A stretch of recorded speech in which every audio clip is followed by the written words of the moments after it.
такий, як у мене, такий, як у наших дівчат. Також там є ще шопери. Запам'ятали, фотозона. Ось це от мерч. Мерч – це наша колаборація з українською арт-платформою «Відро», яка переосмислює українське сучасне мистецтво. Тому протягом 3 днів будьте активні, постіть і міняйте на наш мерч. Також у нас є партнерський мерч, звичайно, він також буде трошки пізніше. Додатково ми відкриваємо сьогодні збір від діючого військового, колишнього госпітальєра, такмета 12-го загону спецпризначення. Він регулярно отримує запити від бойових медиків і закриває критично важливі проблеми з передової. Ціль збіру – турнікети, кровоспинні засоби, бандажі та декомпресійки. Всього за донат від 333 гривень ви можете допомогти хлопцям врятувати життя, а також прийняти участь у розіграші нашого Шевченка, якого ви бачите на вході. Серед всіх, хто задонатив, буде розіграна ця картина, тому, будь ласка, долучайтеся. Я хочу сказати, що ми, як ком'юніті, вже задонатили більше 1 мільйона гривень за останній рік. І ми дуже вам дякуємо за те, що ви підтримуєте всі наші ініціативи. Ми стараємося для вас і, звичайно, підтримуємо ЗСУ. Також коротке технічне нагадування. У разі повітряної тривоги, звичайно, робіть, що хочете, але у нас є укриття. Ось ми знаходимося ось тут, бачите, Creative States. Так, топ. Це у разі небезпеки. У разі балістичної небезпеки будуть вимкнуті всі турнікети, ви можете вільно вийти. Будь ласка, заберіть свої речі і прийдіть в укриття. Дівчата на ресепшені допоможуть вам не загубитися. Так, ось так от. Так. Я зараз повторю інформацію англійською мовою, ту, яку я проговорила. Ви продовжуєте підтягуватися, будь ласка, займати свої місця, тому що офіційне відкриття буквально через пару хвилин. Отже, guys, for those who are speaking English, I'm here to tell you some important rules. So here we are, this is our main stage. Also, we have a lounge zone outside of this event, where you can take photos and have our special merchandise. Please take photos, tag us in social media. If you would like to know which one's social media, of course it's Twitter, not X, and Instagram. We prefer this. Then show to our girls who are gonna be during the event with us. It's Nastya and Angelina. They're gonna give you the merch. Next really important stuff is safety, because we are in Ukraine and our enemy is really angry. So please have a look on our location map. Oh, here we translate in the large photo zone where you can have the merchandise for social media tagging. And then I will show you the safety rules. Будь ласка, покажіть слайд з safety rules або з локацією. So, in case of emergency, you will hear the sound. Please walk to the nearest shelter, which is here. So we are here, and nearest shelter is here. And don't forget to donate to our medical partners. We're gonna send all the money to medical staff. Between those who gave the money, we will... Боже, як це буде? Розіграємо. Допоможіть, розіграємо. Okay, we will give our special collaboration art. It's really special, guys. You really can imagine how many hours we put into that painting. So, last track, and then we will start in couple minutes. Please take your seats. Будь ласка, останній трек, самий потужний. І через один трек ми починаємо. Встигніть зайняти своє місце.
looking at your dream, reviewing it every day, and say to yourself, it's not over until I win.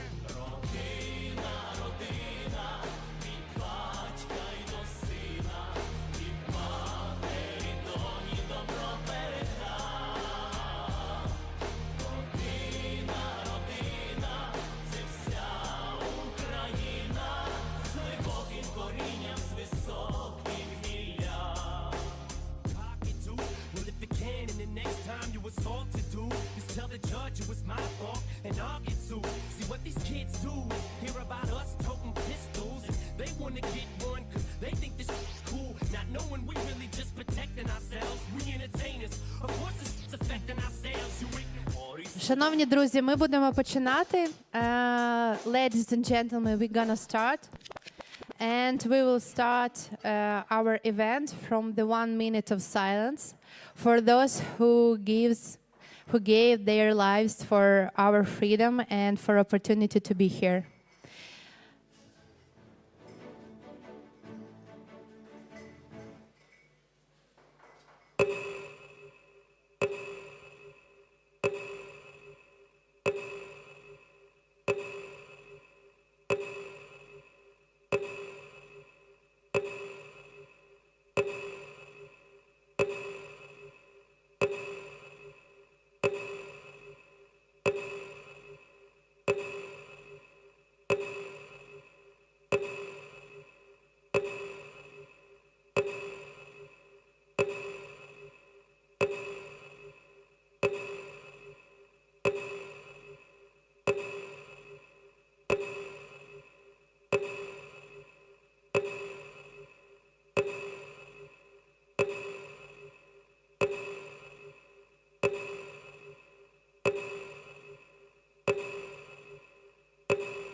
Дякую. Дозвольте ще декілька композицій для вас зіграти і створити такий певний музичний настрій. Ви не проти?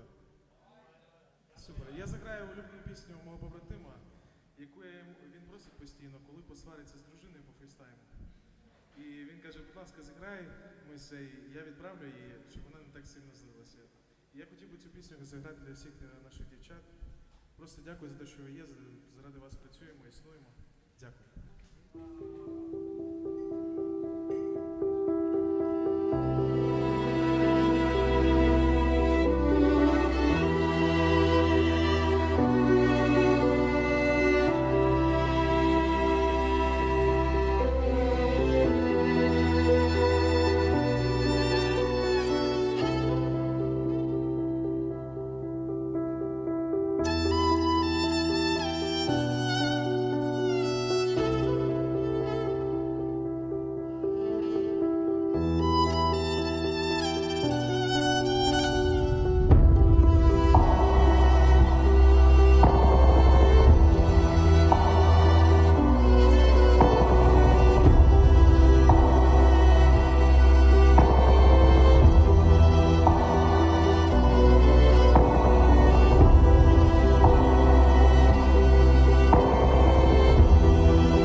Ще одну українську.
Дуже дякую Мойсею. Я не представила Мойсея Бондаренко, тому що якось після хвилини мовчання дуже так органічно лягало.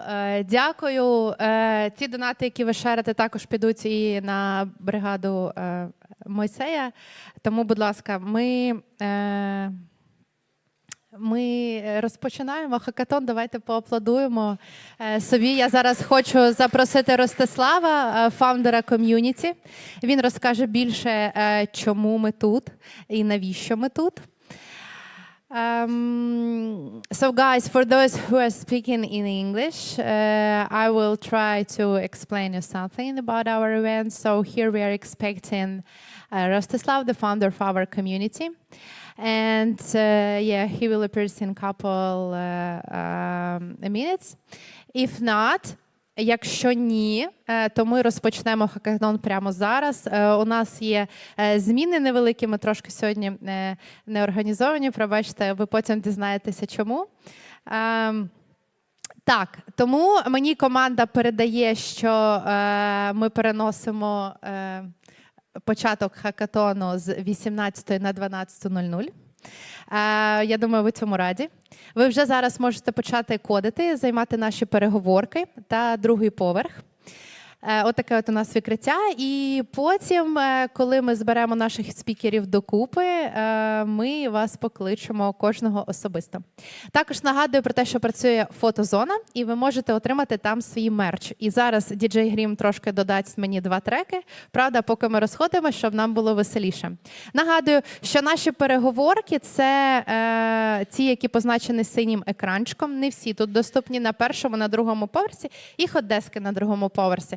Давайте поаплодуємо собі, задрайвимо на день і низький уклін вам всім, що ви сьогодні дійшли, маєте силу та натхнення, наснагу білдити, будувати, не дивлячись ні на що. Guys, for those who are speaking in English, what I want to say, we will change our schedule and we will start our speaking part a bit later. Now we are starting our coding part. All the rules you can find in DocHack and our chat on Discord. If you have any question, please come to me. I'm here and ready and glad to help. Good luck. Слава Україні! Ой, Марічку, чичері, чичері, чичері. Роччю шия кучері, кучері, кучері. Друзі, після того, як ви сфоткаєтесь на фотозоні, мерч ви можете отримати у Ангеліни і Анастасії. Ангеліна і Анастасія – це ці дівчата, які реєстрували вас. Всі організаційні питання до Ангеліни і Анастасії, вони вам допоможуть саме з фотками, мерчом. Не забудьте тегати наші соціальні мережі. Ми зараз висвітимо лінк на них, на соціальні мережі. Це картинка з жабою. Дякую. Дякую всім. Якби мати не знала, не знала, не знала. Якби мати не знала, не знала, не знала. Clap along if you feel like a room without a roof.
Yeah, I think, but not billion, but million, I believe. Not billion. Billion, it's a lot. Million. Yeah. Thank you. Okay. So we're Um, ready. yeah, okay. Sounds great. Hello, Tomasz. Please How are you bring the doing? speakers for Is the everything good? screen. Do you hear me? Yeah, hello. I'm great. Amazing. Just 1 second. Yulia, do you hear us well? Everyone Yeah, is I like, do. We do. I do. okay, amazing. Then we can start. That's amazing, Tomasz. You joined us. I know you are super busy and you have a lot of things to do, and I'm so happy you joined ETHKyiv as a to make a fireside chat about some things about Ethereum. So yeah, today and the next 2 days, this weekend, we gathered some people in Ukraine and Kyiv to build some cool stuff on Ethereum, some apps and some cool startups. And I hope on Sunday we will see some great projects built. I will share probably with you after we have all the submissions and winners. Yeah, I think we will see something really cool. So yeah, let's start maybe with some questions I have in mind. You just joined the Ethereum Foundation as a co-executive director. Can you tell us what are your day-to-day tasks looks like? Are you working on some operational tasks or you're busy with more like strategic focuses? Yeah, hi everyone. Yeah, this is a good mix of everything. So at this role, on one side, you don't want to be too far from what happens every day with the applications, with building, with like how the AP look. On the other hand, you have to keep thinking about strategy, communications, relationships with partners, which means it's a lot of meetings. It's very often very quick participation in reviewing all the latest improvements, directions, decisions. It's also a lot of time on Twitter, on other media forums, Discord, Telegram. So responding to messages to people that are looking for information, for confirmation. This takes very often 3-4 hours a day. Meetings, some of the days there will be like hours and hours of meetings on Zoom calls, on Google Meet, and some other days it's some events. So it's lots of traveling as well. It's a mixture of everything, which means that you have to understand the entire community ecosystem, all the different applications, enterprise, DeFi, explorations in AI, research, day-to-day problems, working with people so they understand the direction and also they give the feedback a lot. Yeah, that's cool. I saw you like sharing your personal contacts in Telegram everywhere, like in public. How much time do you spend per day to answer all of this? Like, I'm pretty sure you have hundreds of messages from different people. So how much time you spend for this, like answering in DMs and Telegram and Twitter and so on? Yeah, I think 2 to 4 hours, depending on the day. Some messages are much longer. Sometimes it's just a very quick question to ask if we can meet or discuss or whether I can confirm something. And then you aggregate it. It's Signal, it's Telegram, it's Discord, it's Slack, it's Twitter DMs, and Okay. probably a few others. And it's a lot of conversations. Yeah, I think you need some kind of client which aggregates all of those messages into one stream, one link. I'm looking forward to more and more advanced edge device AI. So AI that would be privacy preserving and helping as an assistant to understand what questions are incoming and help to answer based on your latest context. I think Yeah, this will be happening soon. and I think this AI also should like filter some kind of nonsense messages which doesn't need you to spend time on this. So There are very rarely any nonsense messages, so it's very often surprising for people. But when you publish Calendly links, when you publish your contact details, in the end, people send a lot of just good questions and communication. Very rarely this is something that doesn't make sense. I think what's very important is maybe that usage of blockchain in the future for ensuring privacy, like encryption for the edge devices. Everything that we're building, I think will be critical for being able to build tools that help with managing big number of messages. And I hope that people build that during the hackathon at ETHKyiv. So there are fantastic, talented people in Kyiv. So I guess that future is being built over the weekend and in the future. Yeah, I hope too. We'll see. We'll see soon. Okay, thank you. So I think everyone noticed the strategic changes in the Ethereum Foundation lately, and we see it in the way of communication, the recent layoffs, and more focus on like deliberate approach. What's driving this shift? Is it you or like some kind of I don't know team? Is it a response to internal reflection, external pressure, or clear new direction under your leadership?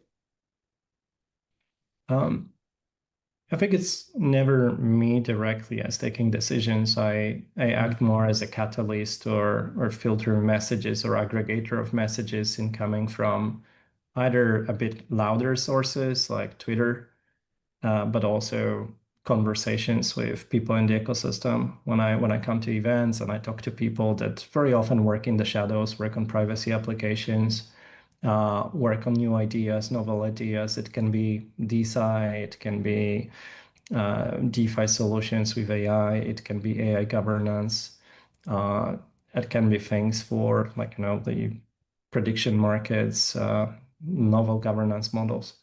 So all of these people have ideas and needs of how networks should operate and what is missing.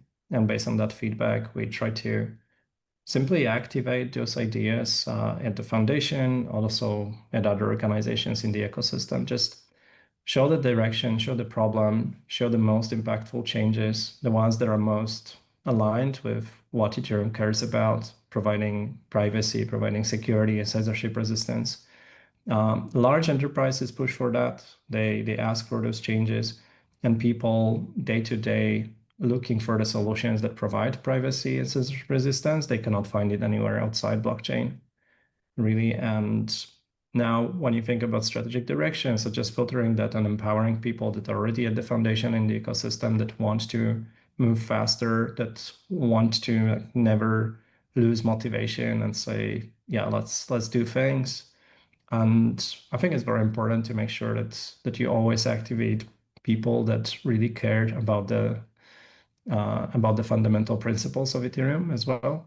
And then altogether, it means that we can move both fast and caring about the future of the network and what we always believed in. Okay, and you mentioned that some of the enterprises come to you and say like, we want to fix some stuff. Like, is it really happening from the larger enterprises, and they're interested to build on Ethereum, but after you fix something, or how it works?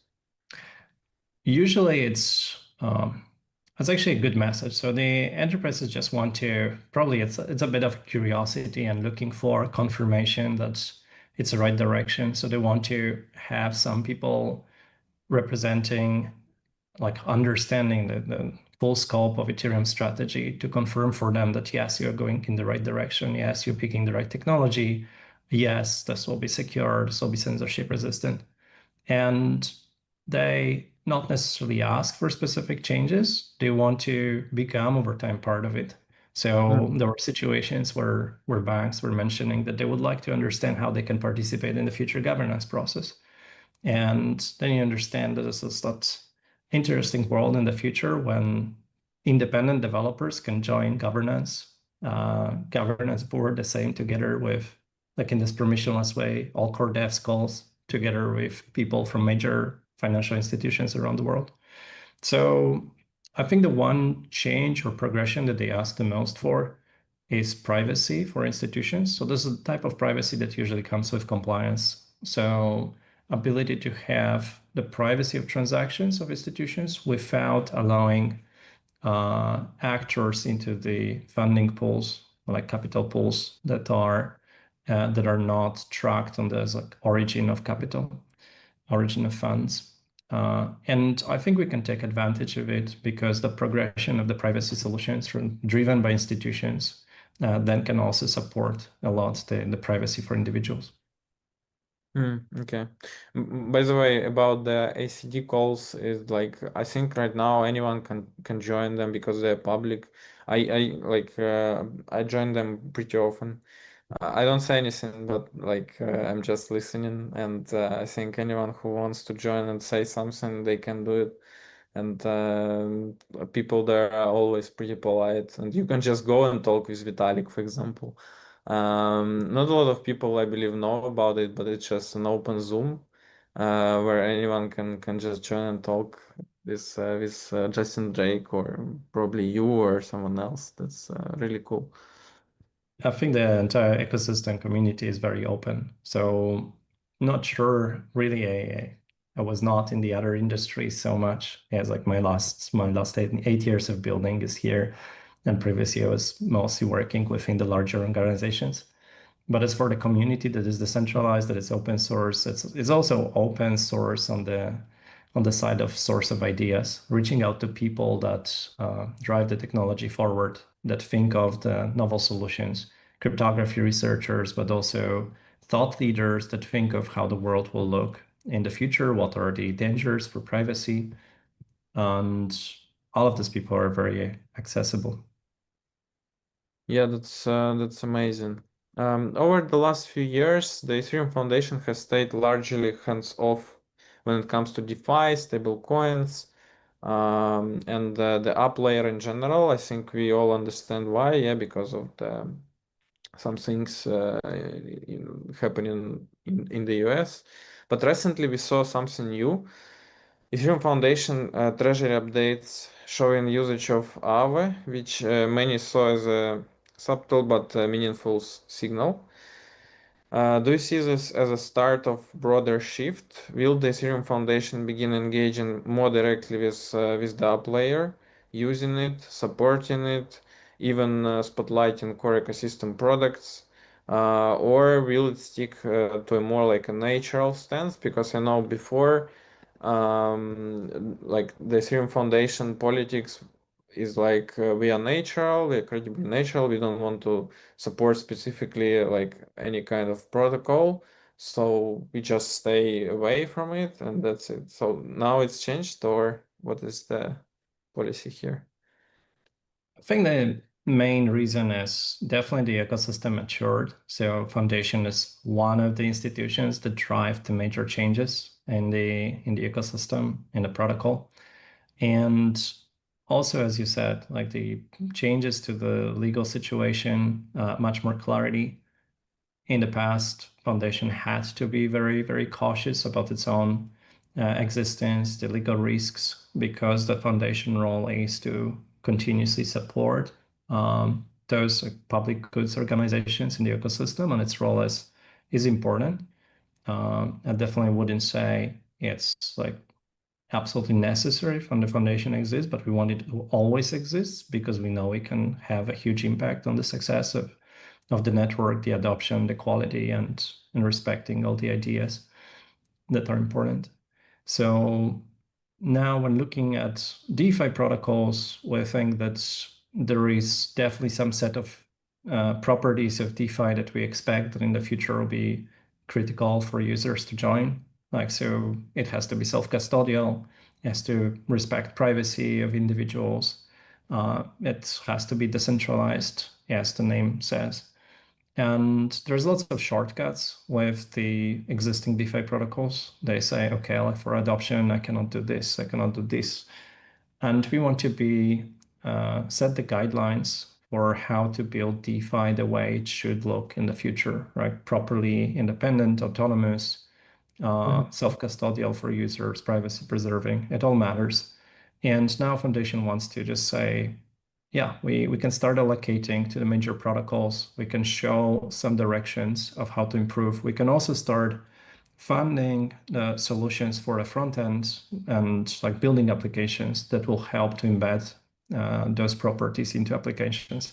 So we'll be financing a lot of research and development in the privacy SDKs and cryptography for the applications, DeFi solutions that are much more robust. We also understand that there is a transition towards that. So, like, the applications arrive, they have to take some trade-offs. And on one side, we have to help them move there and also start supporting them. Also, we see, yeah, this is simply an expression of trust in the DeFi ecosystem that we can allocate significant portion of our treasury into those applications. So Foundation has nowadays around $600 million of assets in ETH and allocates it across multiple applications, starting with Aave now, but we now activating more and more of the DeFi protocols according to the policy that we published 2 weeks ago. Well, that's amazing to see. So, do you have like some kind of process? How do you choose which app you can use from the Ethereum Foundation treasury? Yes, so there is a form where anyone can submit the application information about applications that are working on. So usually this would be the growth representatives or CEOs of the applications. They submit the details of how they operate, and then we review those.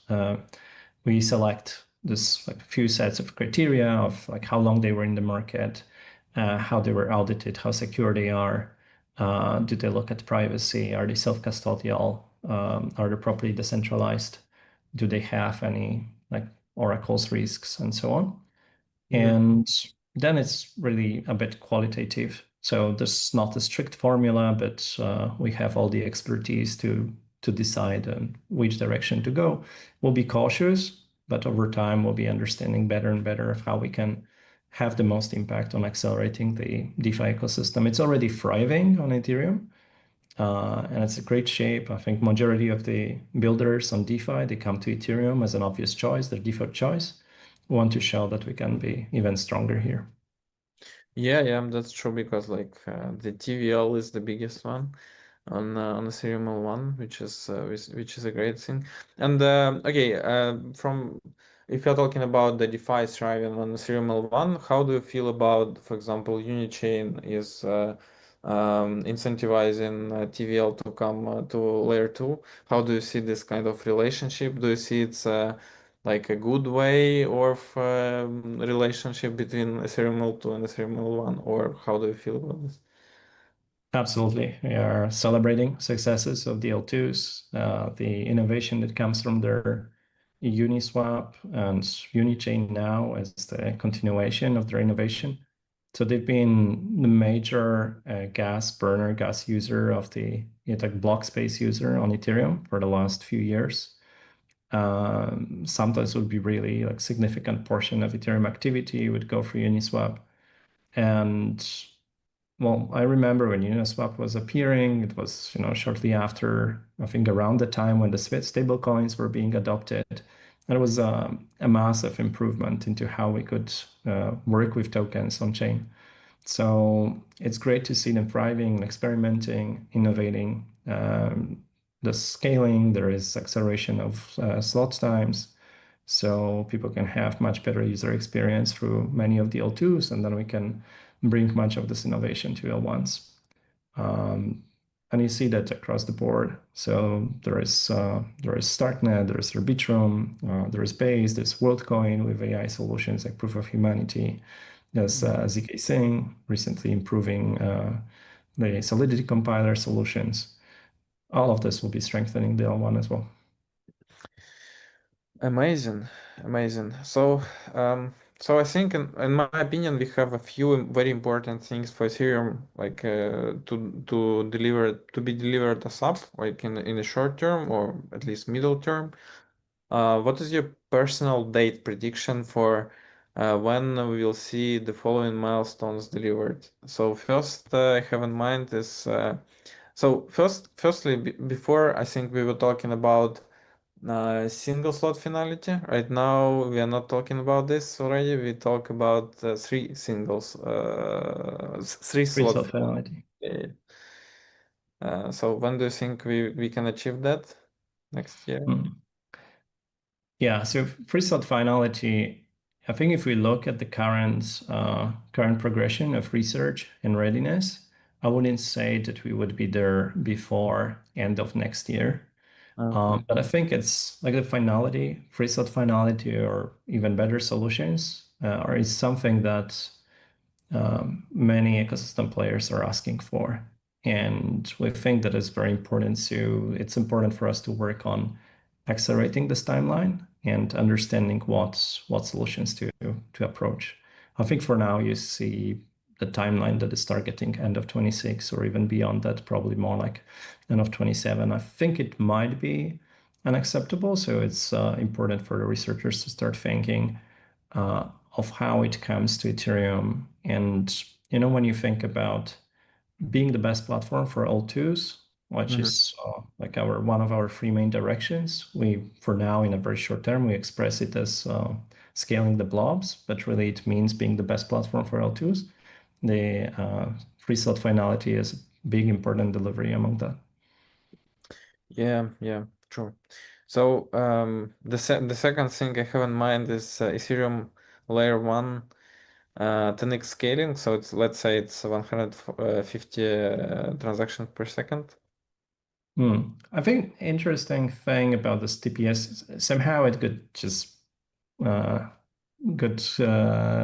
misunderstood maybe on what's the max theoretical throughput, which is nowadays it's at 150 TPS already. Okay. But still, when you think of 10x scaling, so going to 1.5 thousand transactions per second, this is what we target ambitiously for the around the end of next year. But this is in two stages. First is to look at the 2025 and delivering this 100 million gas blocks, which would be around 400 transactions per second. And it's just its theoretical max, which is taking transactions which are simple transfers, 21,000 gas, and checking how many of those can be included. Those transactions are simple. They don't create much of the state updates. So it's easy to say that if you push those transactions through the network, you could easily sustain them over a long time. And just on mainnet, there are many other transactions which are much more complex, like deployment of contracts, swaps, interactions with DAOs, and so on. All of those are much more expensive. That's why we see nowadays blocks of around maybe sometimes around 700 transactions in a block, which is around 60, 70 transactions per second. So multiple stages, I think 60 million gas per block soon, within a month or two, maybe even this month. And then we'll see around 100 million this year through the changes in maybe InfoSec or simply updates to the client's implementations. So we've just had the interop in Berlin, and we've worked hard on identifying any bottlenecks, the potential attacks. So obviously we paid attention to security of the network, and client by client, all the execution layer, consensus layer clients, we were improving those like the worst cases. And then we'll think maybe of repricing. With repricing, we can deliver those in InfoSec and Amsterdam, and then we can go beyond on scaling in Amsterdam, which is expected in March to June next year. And then when you think about 10x, it means that we have to also look at like deeper changes to the protocol, which might be coming with ZKVM solutions. The timelines for ZKVM seem to be much accelerated compared to what people were expecting. So I think we'll have some more positive surprises. You've seen recently some announcements from Succinct on the real improving progression, and we'll see more and more of that, and we're accelerating that timeline, and that might be the way for us to go towards this 300 million blocks easily. Okay. Amazing. And what about like when we finally we'll have a working interoperability, kind of I don't know, cross rollup transactions in like 1 or 2 blocks, let's say. Yeah, so we're talking about the interop and UX, and there's so many angles to it. So on the UX side, first of all, do major wallets on Ethereum have really good feel into how you interact with multiple L2s? If you go to use block explorers, do you feel like it's one network? Interoperability, there are so many standards. Some of them are already delivering some really good experience, but are not yet integrated into multiple wallet solutions. It's not the standard way.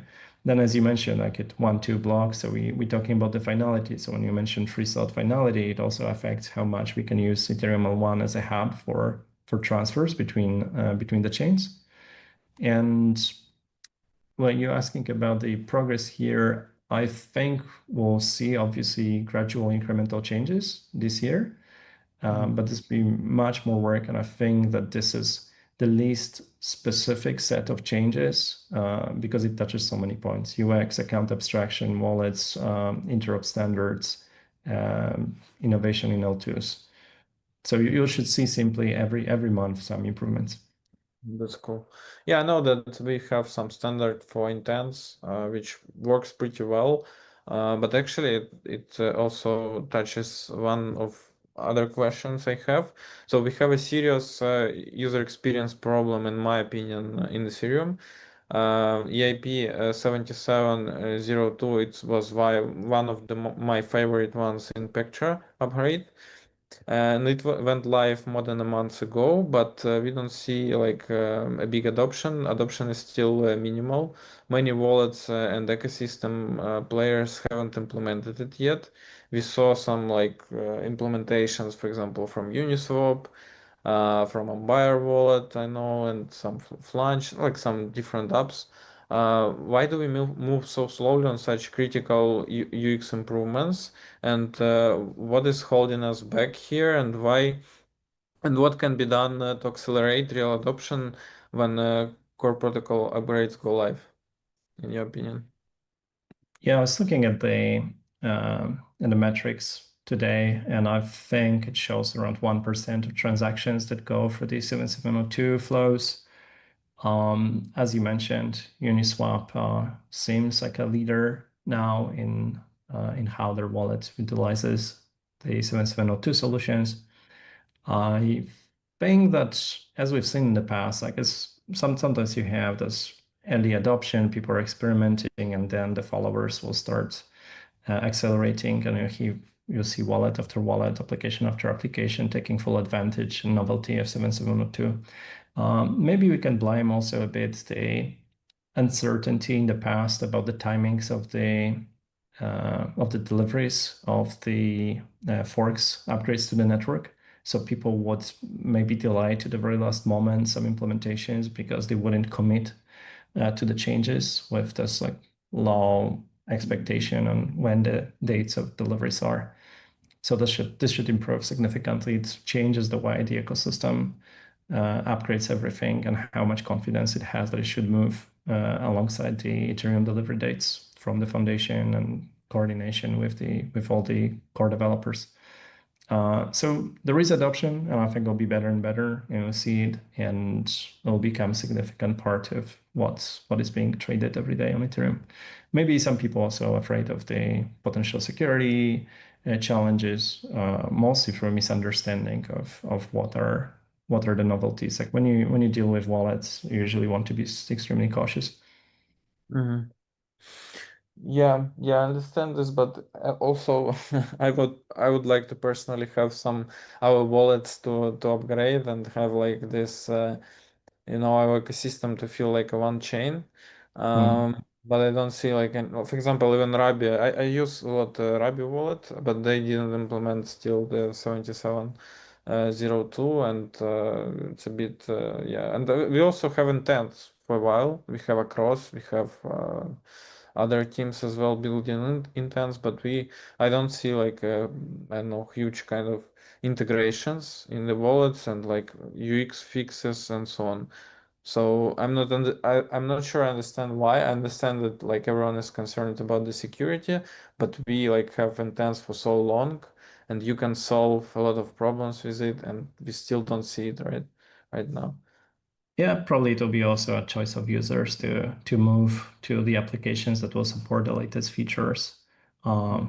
This is definitely decentralized ecosystem where you have hundreds of wallets and toolings. They choose the features they want to offer. It creates their value proposition to their users. And sometimes they will use the novel account abstraction solutions. Sometimes else they will just simplify UX for basic operations.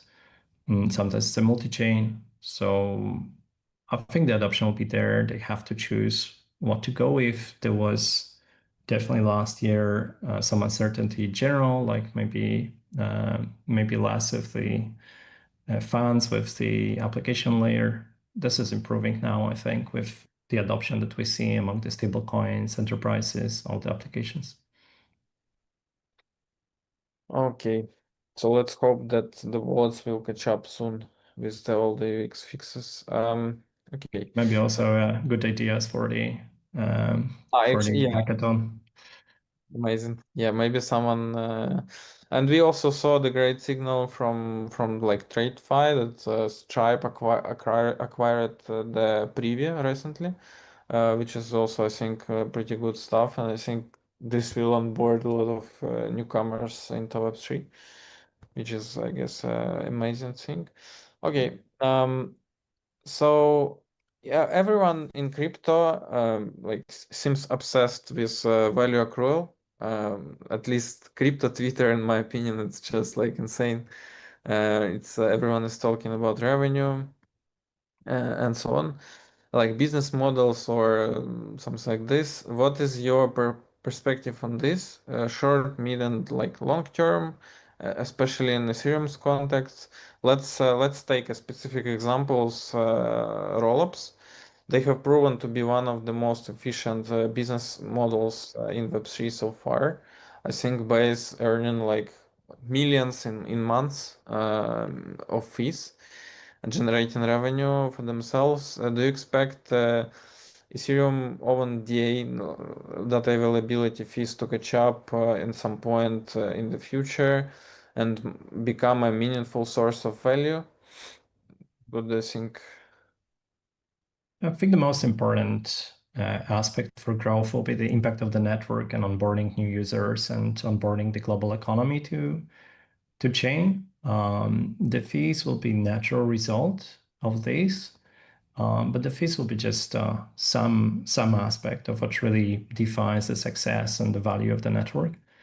And nowadays, specifically, we are in the period of massive growth and adoption with new users coming to, like mostly at the moment, I think, for Base and World, but also many other O2s. We've seen things like Starknet applications for gaming, seeing hundreds of thousands of active users. So coming back, all of those interactions would generate fees, and also the stable coins interactions and traditional finance coming and deploying more and more liquidity on the L1 chain and L2s for trading. All of this would generate fees, but I think now it's maybe for us the most important thing is to just show the impact. We wanted to change the global financial systems, governance systems, and it's happening. This year is pivotal. It's amazing to see how many large institutions finally say, okay, we can integrate all of the systems. Scalability is there for supporting many day-to-day use cases of big institutions transferring money, but then delivering on top of it better interfaces to users. Like they will be able to transfer money easier way across the borders, and this will be all cheaper, more efficient, less fraud. So this is very exciting, and this matters the most. And I think that through that global adoption, we'll see most of the value growth to Ethereum as it becomes this global network underlying layer of financial systems, governance systems. Yeah, I think, yeah, I also actually share this vision pretty much to some extent, but I still have some kind of things in my mind which appears, for example, when I see, let's take an example of Plasma.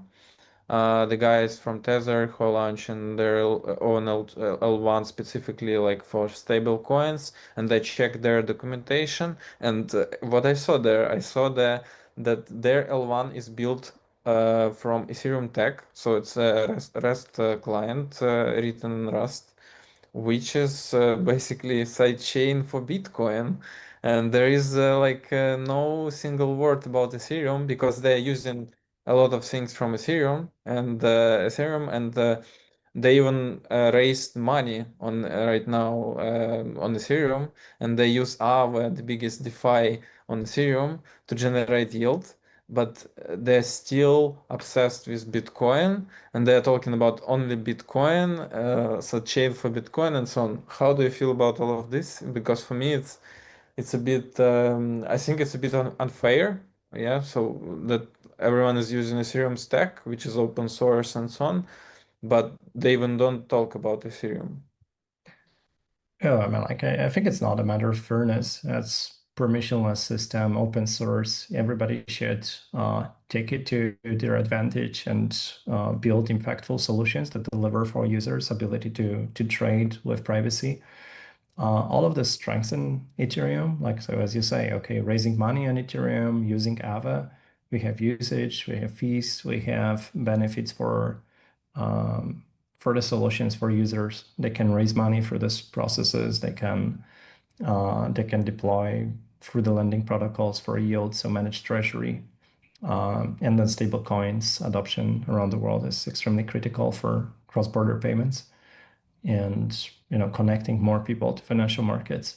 So, and you mentioned Bitcoin, and absolute respect for Bitcoin, what it achieved, like the trailblazing, the solutions for permissionless access to financial systems. And Ethereum adds all that programmability layer, and that's why we see so many institutions now building on Ethereum, building their L2s, because they understand that they want to be part of this global blockchain solutions, that they do solve their problems, that they do save them a lot of money. When you talk to institutions, they say how much money they're saving with introduction of blockchain solutions for reconciliation, for internal systems, for intrabank settlements. So all of this matters.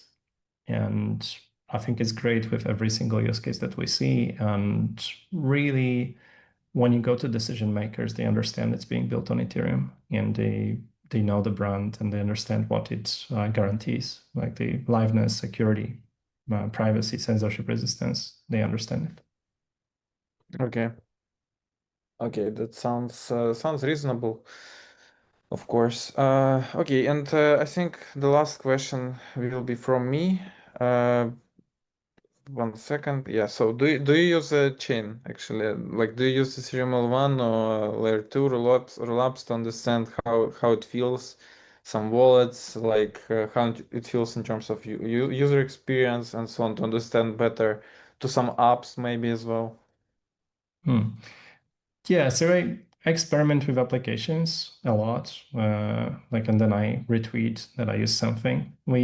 My usage of a chain very often is through institutions that I work with. So these are multi-sigs, governance models, DAOs, signing transactions, approvals. For example, through whether it's at the Ethereum Foundation or Nethermind, we're sending a lot of payroll payments with stable coins.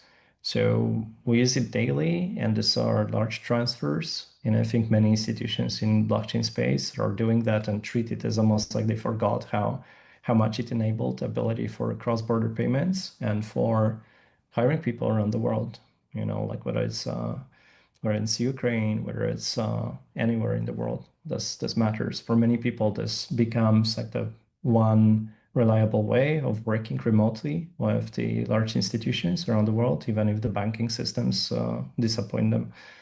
So that's my main case for usage. And then installing wallets, installing decentralized applications, and simply my usage of apps maybe usually is like through the systems that are defining my work life rather than the day-to-day operations. I think I don't use the apps that much, or like even financial apps. In the past, obviously, I was trading a lot on blockchain, experimenting with lots of DeFi when I had more time for it. And nowadays, I do it mostly to feel the new application of how you can use it. So most of the things that you see on Ethereum, probably I've played with it a bit, or sometimes I use it for a bit longer. Okay. Yeah, it was absolutely a great talk to you, and thank you so much for joining. Maybe you have some few words for devs, like, I don't know, some to We are here inspire. in Ukraine thanking Yeah, Israel, and we I've seen just so have many fantastic journeys in the blockchain space of people starting in the hackathons and launching great businesses, or simply joining the community and thinking that this is a great story of their life, like meeting people and being challenged with all the new ideas. And nowadays, I think the blockchain and AI will be just something amazing, and feeling that you do something impactful, that we addressing those risks that they're making so many people afraid about the future. And I think blockchain comes with lots of answers. Sometimes you can skip blockchain and understand just underlying cryptography, and you realize that this itself can be impactful and can build amazing applications that will change people's lives in the future. So yeah, I think we are fighting for humanity, for cryptography and blockchain and the verifications, integrity, ZK solutions. Totally, yeah. Guys, do you Totally hear agree. me? Kyiv is speaking. Yeah, we can hear you. Yeah, we have one question here. So I'm passing the mic. Hello. Sorry, I have one of the question. I understand you have working with governments and medical institutions for blockchain transactions. Yeah, understood. So it's slightly quiet, so I try to rephrase, and if I hear properly, did I work with the governments and institutions on blockchain?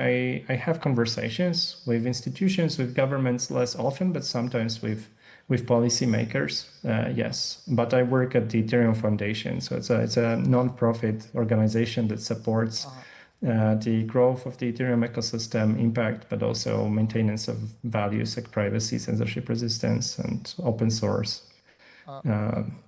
And medical institutions too.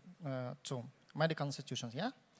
Not sure why medical, but I don't Health. Medical, you say, or medical, like health. You work with medical safety medicals information. I have question for integration in HIPAA standardization from security and exchange information in medical institutions. Is one of the big options, because when you are not work with that standardization, you have not opportunity to work with databases. This is patient.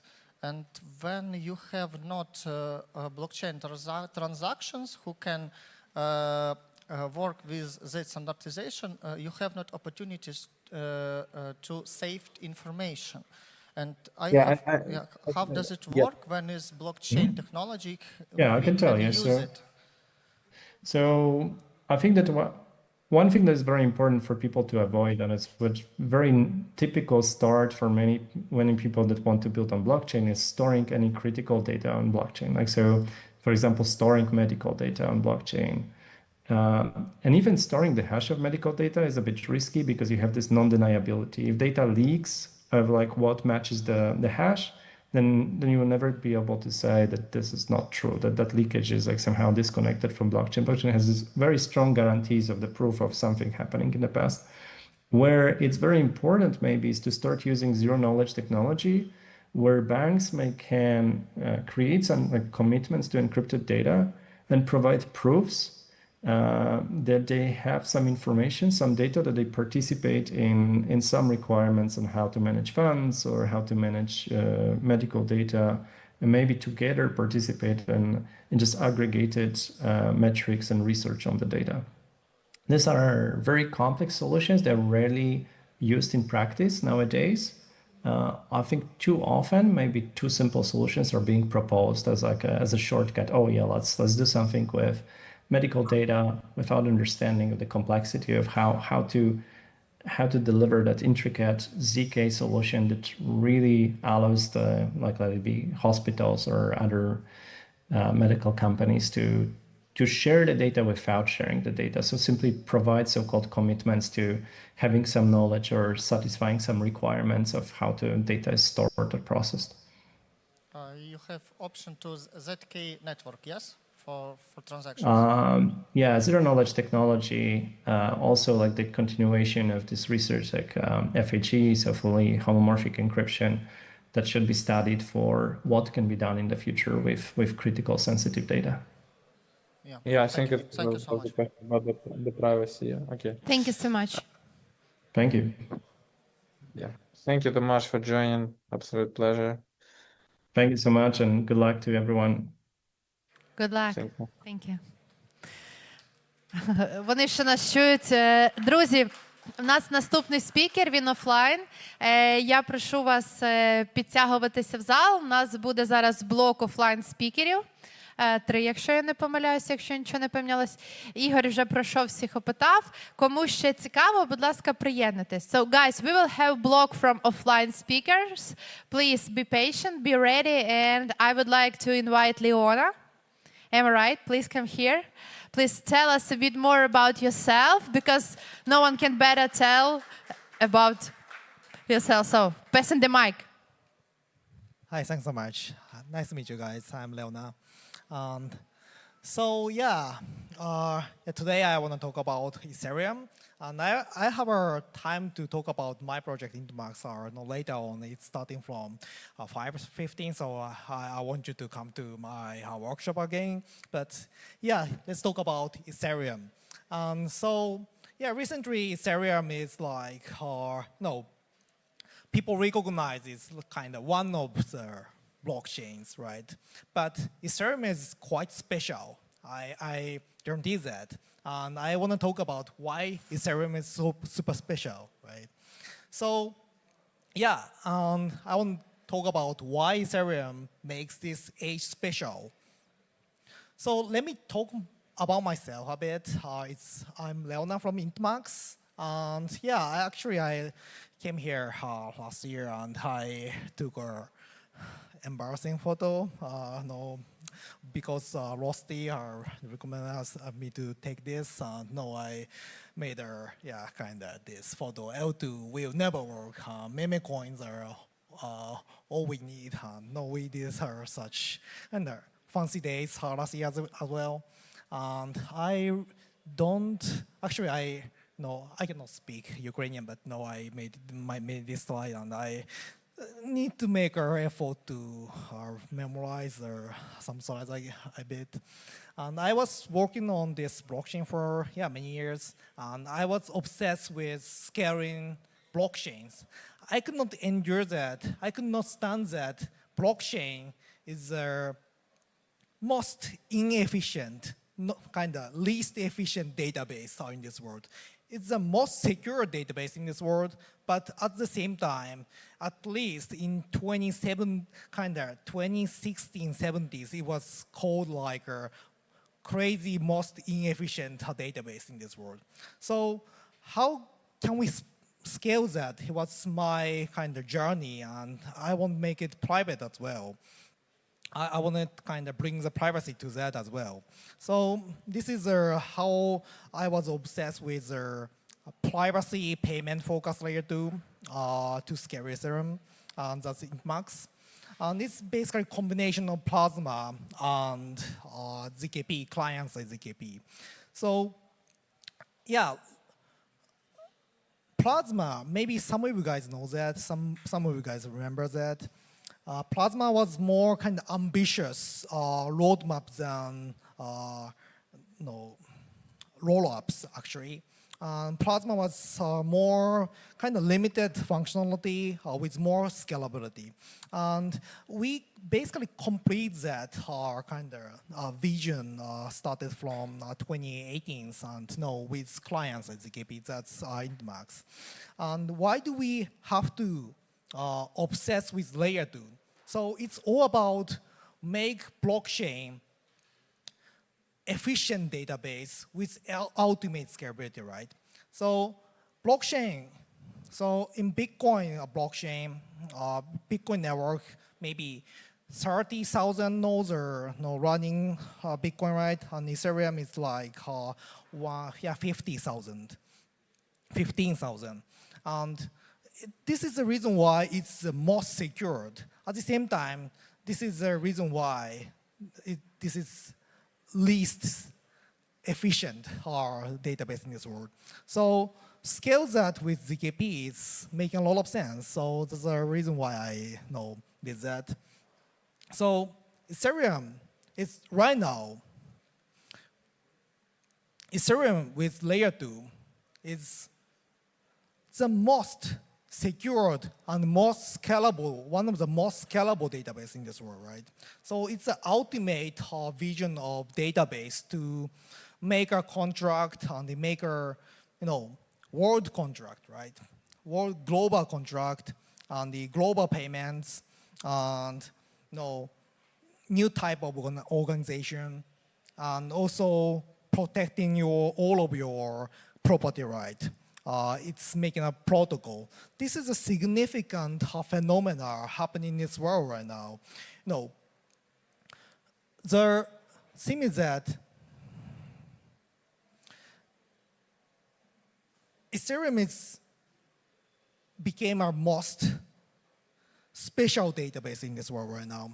All the property rights and the properties gathering on the one ledger, and it's scaling other usual databases, which was almost dream in 2018. So in Plasma days or in 2018, people dream about scaling Ethereum, and some people said that it's impossible. And Bitcoiners criticize Ethereum. Ethereum would never scale. They said so. But Ethereum scaled with layer 2. And people in this space right now a bit forgetting about this history of layer 2 of Ethereum and how great Ethereum became, and also, how difficult it was to scale Ethereum. So I want Ethereum a revolution, not an innovation. So innovation is like, greater convenience and making civilization quite greater than before. This is all about innovation. But we don't call industrial revolution innovation, right? So why is that? Because industrial revolution is so big to change all the picture of the world, right? And Ethereum is kind of stuff like that. And imagine that so many banks and property rights and your asset is coming together in one database secured by almost law of nature, not people, almost law of nature. And this is a significant stuff happening here. And so this is internet property right protocol, right? And actually my project INTMAX are named after this, internet maximalism. I need to share a bit about my project a bit, so you need to know this. And Ethereum, this is a ledger we can use for everything, right? So I want to talk about Ethereum and Bitcoin. So I said that Ethereum is a revolution, not just innovation, and changing the picture of this world. And so how about Bitcoin? Bitcoin's has more greater market cap right now, and maybe 6 times bigger than Ethereum, and also recognized as a world ledger right now. How different is that from Ethereum? So the biggest difference from Bitcoin is recognized as 2 things. And actually, a lot of people confusing this, but there are 2 things. Not only Turing complete, it's all about the contract address, right? So in Ethereum, we have contract address, which is managed by nobody, right? And if we don't set admin key, it's controlled by nobody, right? So this contract address, was not in Bitcoin at least, or when Ethereum began. And Ethereum has a Turing complete functionality, which is programmable. And a lot of people thinking that Ethereum is great for that, but actually the contract address is super innovative. And it's kind of equivalent of company or legal entity, which was not in Bitcoin. So imagine that before 16th century, before kind of East Indian company or something like that, people did not have kind of legal entity.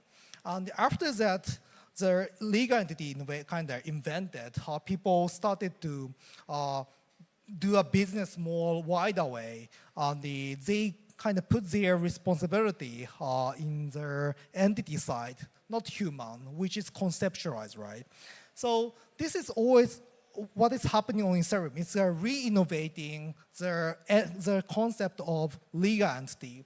And this is quite bigger than Bitcoin itself, not just being decentralized, but also it's conceptualized to fit our situation of economy, the concept of our economy right now. Okay, so Ethereum and Bitcoin has such difference, and Ethereum miraculously, it's like a miracle to scale that. The contract address was really difficult to scale, but Ethereum community could do this. This is their biggest things happening in blockchain space.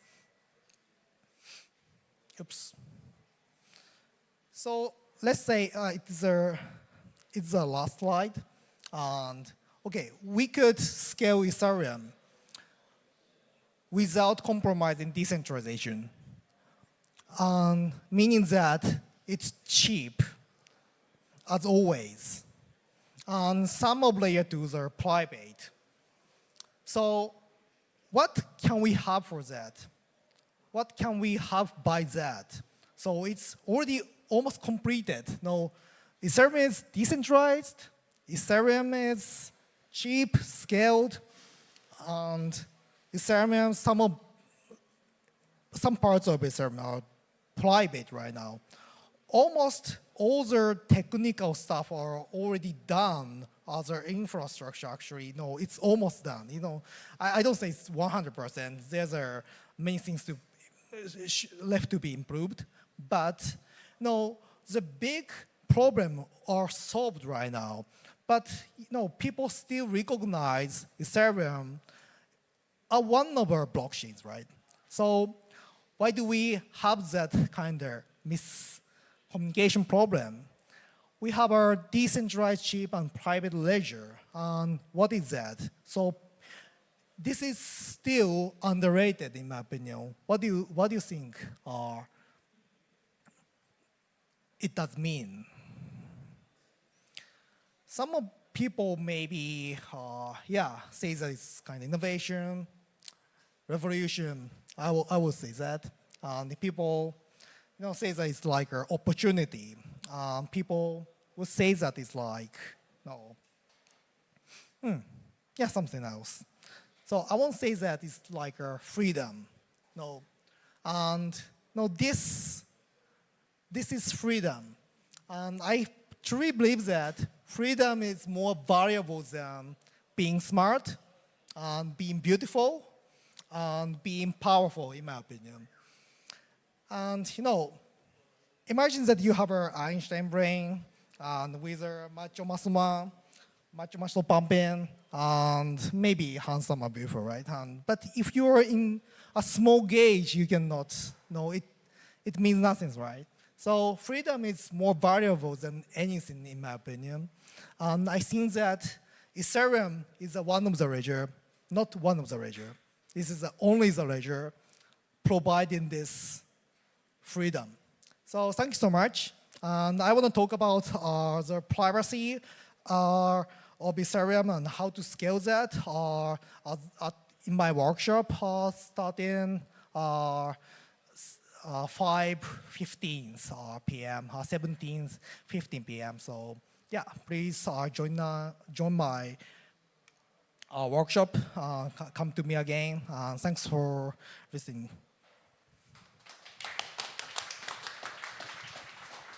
Thank you for your word. I would like to invite our next yellow partner. Our next partner is yellow, Katerina. She's Grow Manager and she's ready to share some great thoughts with you. Thank you. Hi guys, and nice to meet you all. How many of you participated in the hackathon last year? Okay, so only people from my team. Any other? Okay, 2. So organizers did a great job. They gathered a great audience during the war. I really want to say thank you to organizers, to the partners, to the sponsors, to the vendors, and for you hackers for being here. I know that in Ukraine it's tough times, and it's really cool that we managed to be here. So today my topic is how to launch fast or die trying. Why I'm talking about that? Because I'm a hackathon lover. I also will talk why I love hackathon and why Yellow is participating, but most importantly, how you can win this hackathon with us and how you can launch the product further. So, as for me, I'm the hackathon lover. I met people all over the world. I visited more than 1,000 conferences, I believe. But my passion lies in hackathon. I organize it. I support it as a partner, and I also hack sometimes, but mostly from the marketing side. So, and yeah, Yellow found me. Yellow, it's a blockchain products and service ecosystem, and today we are supporting hackathon because we are developing our own protocol, and we want to get your feedbacks, guys. It's really important for us to make this protocol not only just to build technology, but for you to bring more valuable products and bring revenue. How we did start that? We were Yellow trading. We had Openware as a creator of OpenDAX, which is a leading open source software for crypto exchanges. And our team is kind of international. However, we have a lot of Ukrainians in the team, and they are mostly developers. For the last 3 years, we've been working for the protocol, and some digits make fortunes, others lose everything, and most are on the right. And I believe that our team is truly on the right. And our vision is to bring high-speed decentralization fintech infrastructure to the world. How we do that? During the last 3 years, we were developing the product, but only during the hackathon in Taipei, which is as global, we got our, I believe, idea finally formed. So the most that you can get from the hackathon is to test your ideas, to test your team, to test your strengths, to test your challenges. And that's why we went to the Taipei. Then we won it, I believe. And we launched Yellow SDK. What is Yellow SDK? It's a high-performing chain agnostic and yeah, really easy to launch software development toolkit that allow any Web2 builders to launch any app in Web3. So we just remove the layer so you can easily integrate it. And we went to the Prague, we test SDK, and it works. So today we highly appreciate if you're building with us, if you're contributing to our protocol, if you test the ideas, and if you give us feedback too. That's why we're here. And we supported ETHKyiv from 2023, I believe, and we hope to support it next year as well. So the logo of this hackathon, or the slogan of this hackathon, sorry, is to build no matter what. However, I suggest you to build with Yellow and to build with our SDK. Actually, it's really easy. You just need to integrate it. You just need to come up with any idea of web to app, integrate our SDK, and it will be fully decentralized. So if you're interested, scan the QR code. But you will ask, how to launch faster, how to win the hack? First, my advice will be to not to get to this trap where you are spreading yourself too much, where you're talking to everyone, where you're talking to every partner, where you try to get every merge that you can. No. Try to focus only on one idea. Try to brainstorm ideas in advance with a team. Then try to make a research and then stop only on one idea to develop it. I believe that you have to find your soulmates, not the teammates on the hackathon. I believe that we are here for fun. So please, when you met your team, spend some time for getting to know each other, getting to know each other's strengths, getting to know each other's goals. It's really help you to move quicker. And also one important step, it's feedback loop. I suggest you to set up it and discuss how you give feedback each other and to which extent of openness you got. Because I believe the open feedback and quick communication will make your hackathon successful. Follow requirements. Don't spread yourself. We have clear requirements. We have clear tasks. We have useful links, and we want to be it in 10 slides maximum with clear business model and our SDK integrated.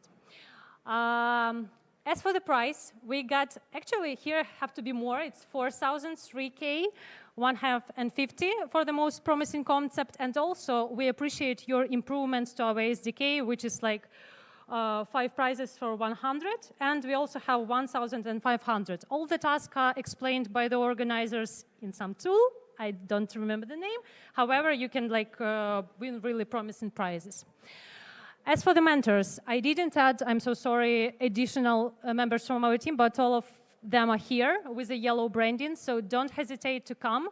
Alina, my colleague from marketing, and me can support you from the project pitching side, so you can deliver your speech in a most convenient way for the partners and judges. And our technical team for sure will help you with integration and your question. I also encourage you to connect with other partners and participants to leverage all the opportunities. And next time, do your homework, make your QR codes, and make something like my hat. I usually try to wear it so everyone at the conference know how to find me well. Next time, you can bring like your QR codes or something cool that you can like wear. One of the Dijan, actually he's Ukrainian, maybe some of you know him. He's living in Portugal and doing nails, so everyone at the conference can find him. I also want to highlight that you are not running a short distance here, you are running a marathon, you are launching a product, so please think about business model, about monetization, and how you will implement this idea further.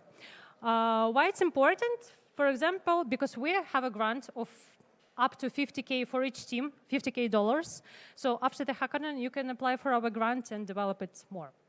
Don't forget to sleep, don't forget to go to shelter, and eat well, take breaks. As for the pitching, I already told you that me and Alina can support you in pitch polishing. However, it's important to also be memorable. And during hackathon in Prague, one guy created the platform where you can like bet who is best player on the guitar. It was fully decentralized, integrated with our SDK, and he brought this guitar. The idea was like so-so, I would say. However, the presentation was nice, so it's one of our favorite participants. So I suggest you to make a bright presentations with a clear focus, maximum 10 slides, several rehearsals, recording, because sometimes your project just failed. Make a recording so you can support yourself. And remember, guys, that you are here just for fun, just to develop the community and bring great products to the life. So don't focus that much on tech. Think about bringing the product to the valuable product to the world. And launch it. We got a grant program. I don't put the, I put the QR code here, so you can scan it and apply after the hack. And what I also wanted to say that we will appreciate if you build with us. And have fun, Dijans. Thank you.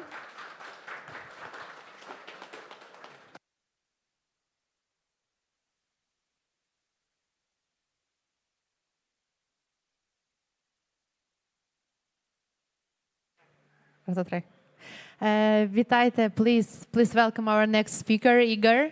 He's one of, tell us who you are, please. Woohoo! I will tell you in a second. Thank you everyone for coming to the ETHKyiv 2025. Well, hey everyone, super excited to be here today. I'm Ihor from the Redstone, and today I want to talk about one of the most underrated but critical pieces of the DeFi infrastructure, about oracles. Let's imagine that you are new in the DeFi. A lot of people here are just entering the Web3 and they're focusing on the DeFi, and they do not know what about oracles. And today I want to dive deeply in this and to make sure that after this hackathon, absolutely everyone will be masters in the Oracle space. Well, and let's start. What is a blockchain oracle? A blockchain oracle is a system that brings the real world, the off-chain data, onto the blockchain. So the smart contracts can use it to make decisions. And here is the flow, how the data flows to the blockchain on the Redstone example. We can see the data sources, and they are sending the raw data to the Redstone Oracle nodes, which are operated by different providers, not related to the Redstone. And after this, the signed data is flowing to the data distribution layer, also known as the DDL.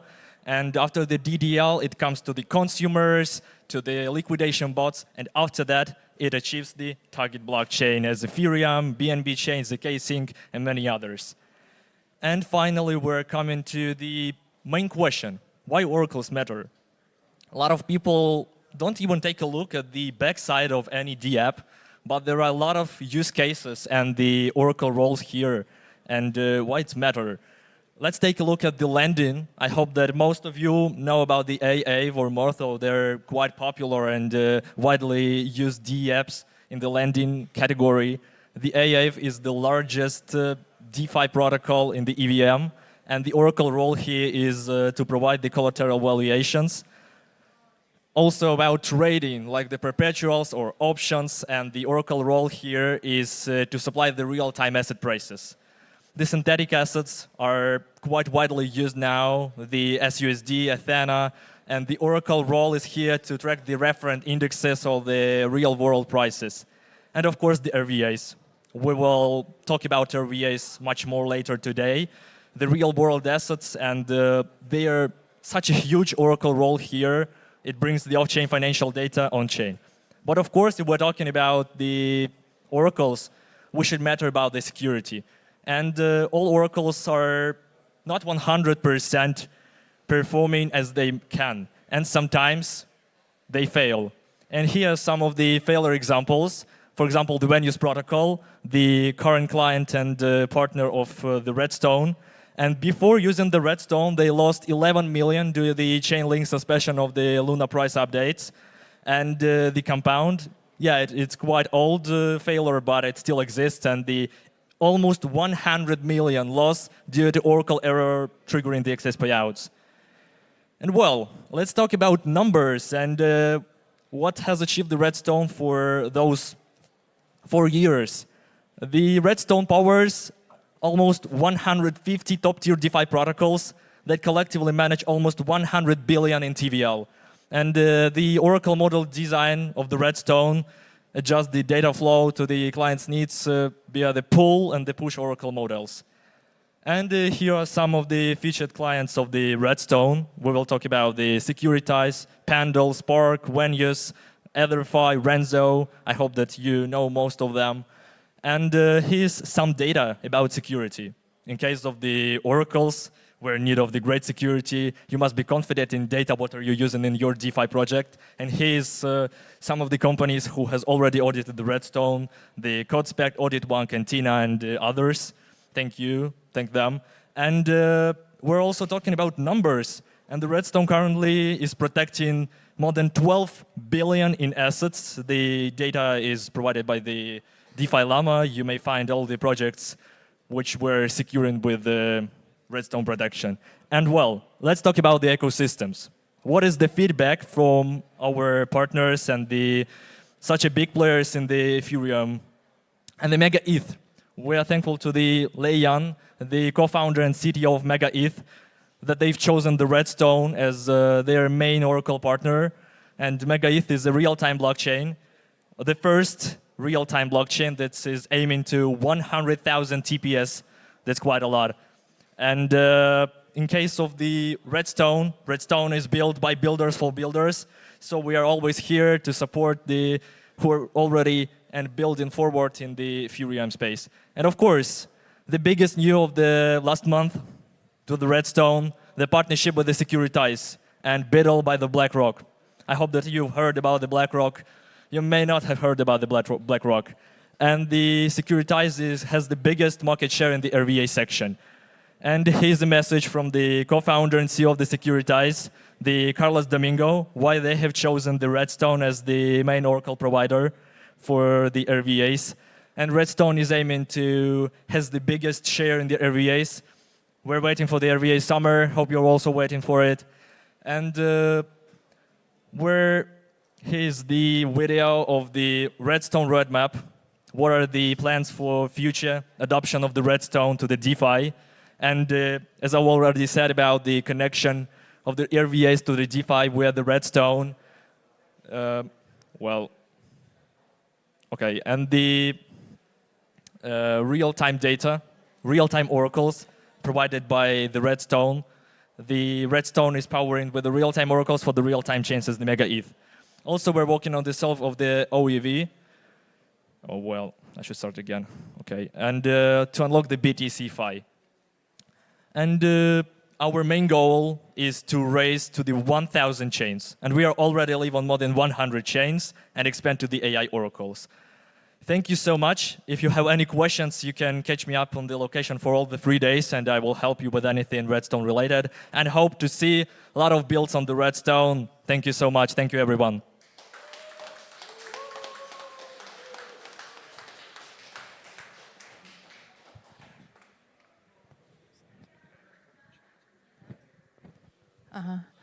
Okay, guys, we have like 5-10 minutes break, and then we will have workshop stages.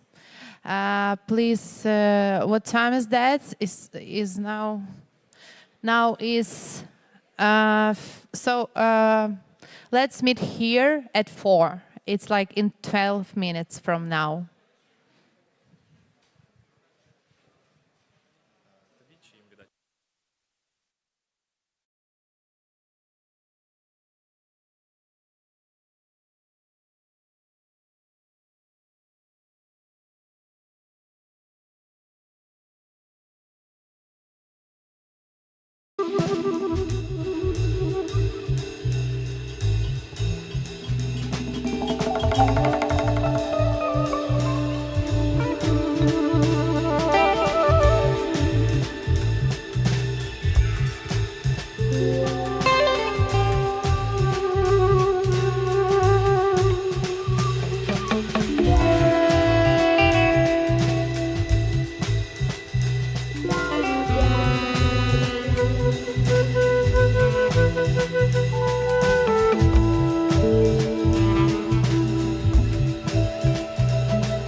воркшоп. Запрошую Сітіо Пінат Трейд. У нас зараз буде серія із 3 воркшопів. Думаю, що це все буде до години. So guys, we are starting the workshop part. I would like to invite CTO of Peanut Trade, Ilya. Please take your mic. Yeah, hi everyone. Yeah, my name is Ilya. I'm from Peanut. Peanut is a full cycle TG management partner and fair algorithmic market maker. What we do is we provide TG services, market making services, and we also participate in MEV activities, especially on Ethereum. We are a top 3 MEV bot on Ethereum. Yeah, so we work very much in DeFi. So the task for today will also be connected to DeFi protocols, and my workshop will explain a bit what we want to see and what we want to achieve in this task from the hackers. So yeah, the problem is our insights reveal that in the realm of token launches on DEXs and launchpads across different chains, both Ethereum, L2s, other L1s, users lost nearly $1 billion to sniper bots in the last 18 months, so from the beginning of 2024, during token launches. So this poses some challenges to fair token distributions and to TG process and to project success onwards. So the solution we propose is building an anti-sniping DEX that changes how token launches work and does making bot exploitation unprofitable for bots while ensuring a fair distributions across token holders. So we have 3 main points, 3 main features of this DEX. The first is dynamic fees, which bases on volatility and increases during some market activity or just rapid price movements. Second one is snipe protection, which means gradually decrease in fees from a big number like 25 or 50% per trade, and this decays to some standard values like 25 or 30 basis points over some customizable period, for example an hour or a day. It can happen either linearly or exponentially. And what we also want to see is Launchpad mode, which allows token devs to put single-sided liquidity into the pool, and then the community should provide Ethereum. So it's very simple for devs to launch their tokens. Let's have some simplified ideas on how to achieve these.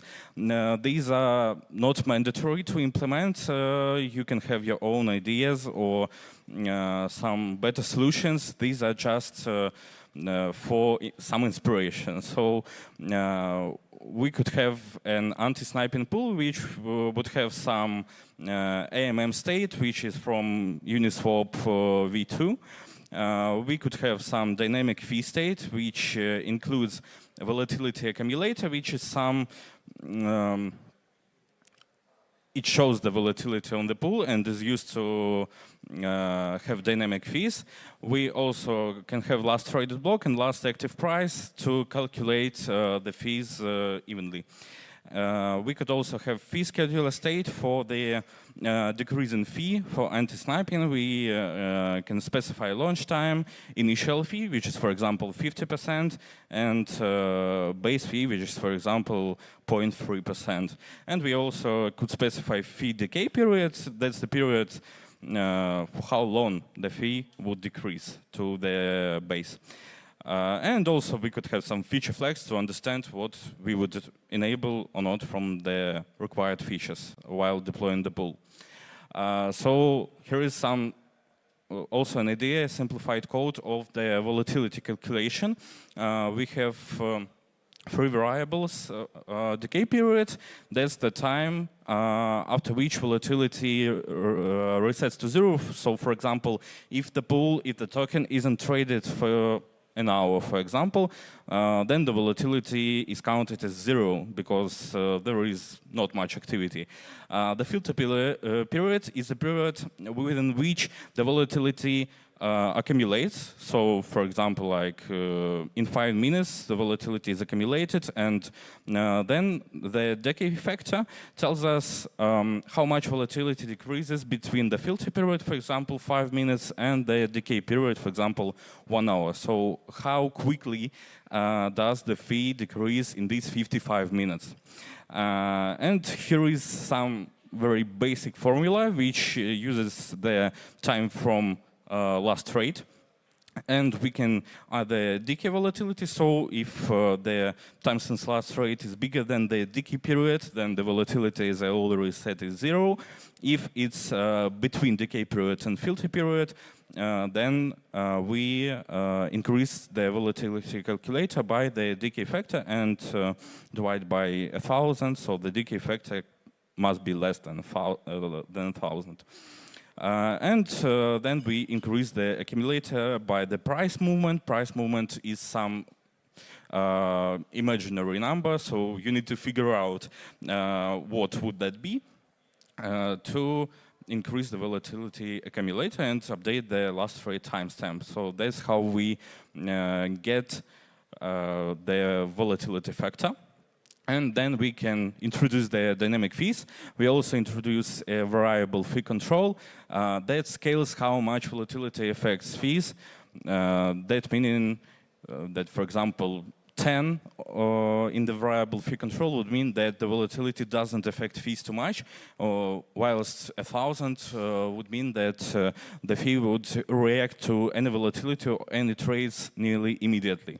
So if we have a dynamic fee disabled, then we just use the base fee, and then we can also calculate the dynamic component. Again, it's not the final formula. It can be more complex and advanced in your production solutions which you would submit. What I also would like to highlight is that the dynamic component of the fee shouldn't be more than approximately 20% of the base fee, because that would scare the users from trading if the fees go higher than, for example, 1% or 5% or even more when there is high volatility. So the total fee would be the base one plus the dynamic one. Next to the next feature is anti-sniping fee.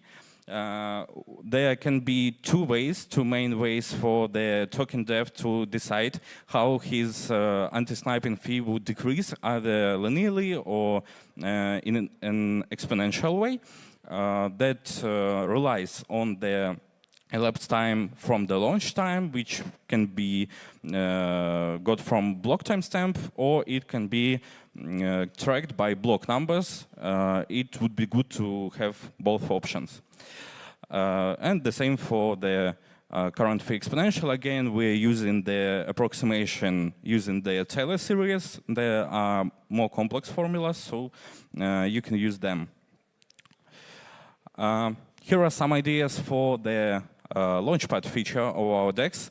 And there can be several levels of complexity of this feature, and you can choose any one, or it's even better if you invent something yourself, as it's the feature which requires the most creativity from all.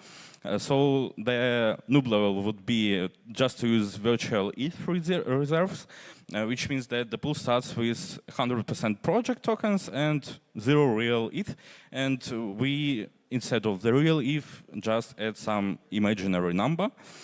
And when users buy, they add the real ETH and get the tokens based on both virtual plus real reserves, while virtual reserves decay with each user trade. But obviously, this idea seems very fake and cannot be used in production. So there are two other options. For example, use bonding curve, as some modern launchpads use. We won't name them. but users can buy tokens not from the liquidity pool, but from the bonding curve. So again, the reserves are ephemeral. And once a threshold is reached, for example, 5 ETH or 1 ETH, you could set it yourself, a normal IMM pool is automatically created. That is also an option, but a commonly used one.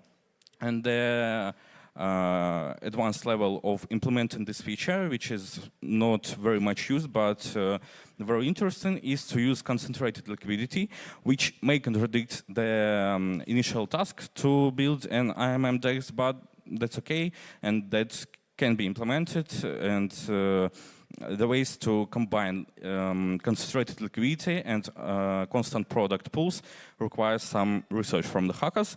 So we could set a big price range so that we know the token doesn't reach the higher price level, possibly. We could set it to the lower one could be 1 cent and the higher one could be 10,000. And we initialize the pool at the lower bound of the price level with only the project tokens, and then all the liquidity is concentrated within this range. And then when the users trade, the price discovery happens. So those are the main ideas and requirements to implement in our task. If you have any additional questions, please feel free to contact me or come up to me while I'm here. Also, please visit our site, and maybe you could apply for a career at our company. Would be very welcome to any hackers. So I think that's it. Thank everyone.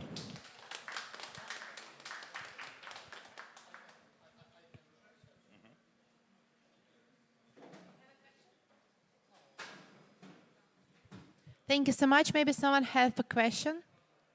No. So I would like to invite our next workshop's partner, the Yellow, the partner of all hackathon, not only workshop. So please, we are ready.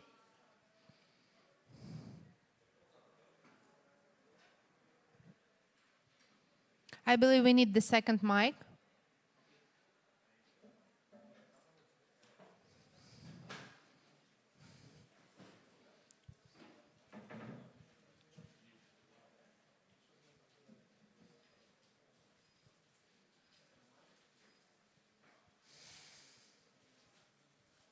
Okay.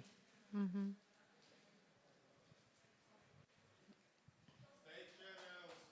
Woohoo!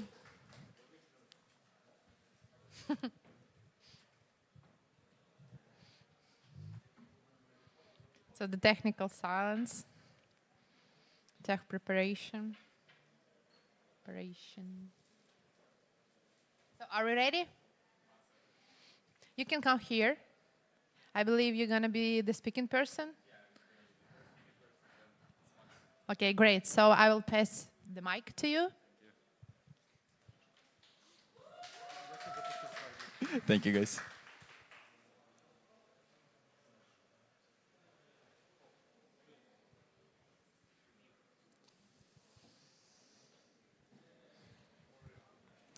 All right, so hello, everyone.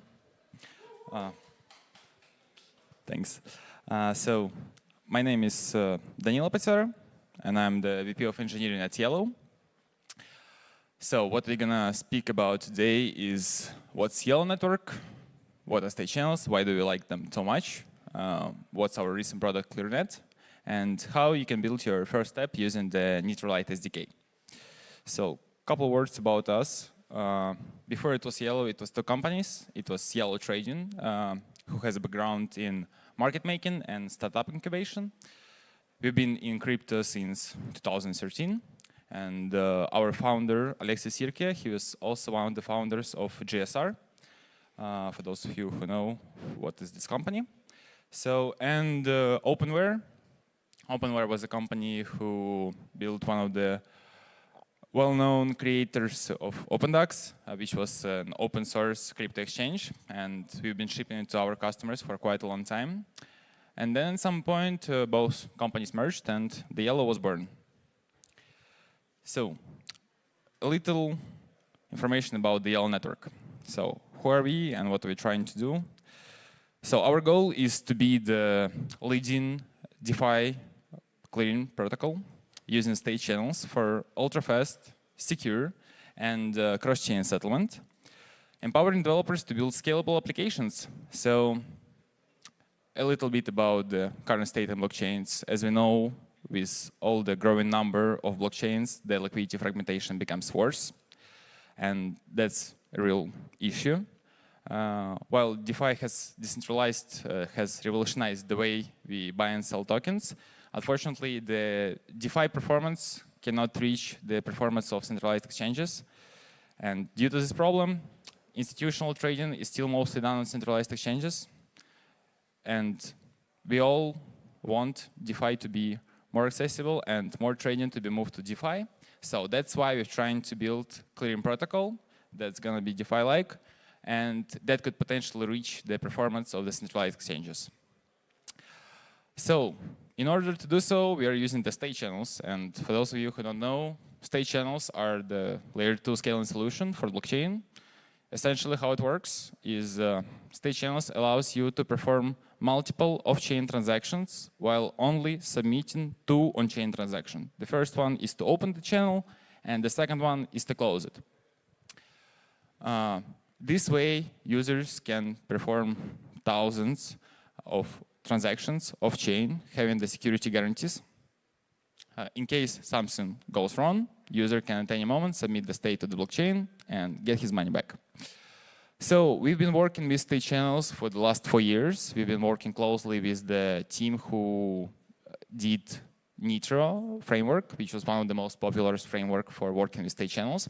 And during this time, we've gained a lot of knowledge and experience working with state channels. We know all the pain points. So the biggest problem of the state channels is the synchronization of off-chain and on-chain state, and the learning curve is quite steep.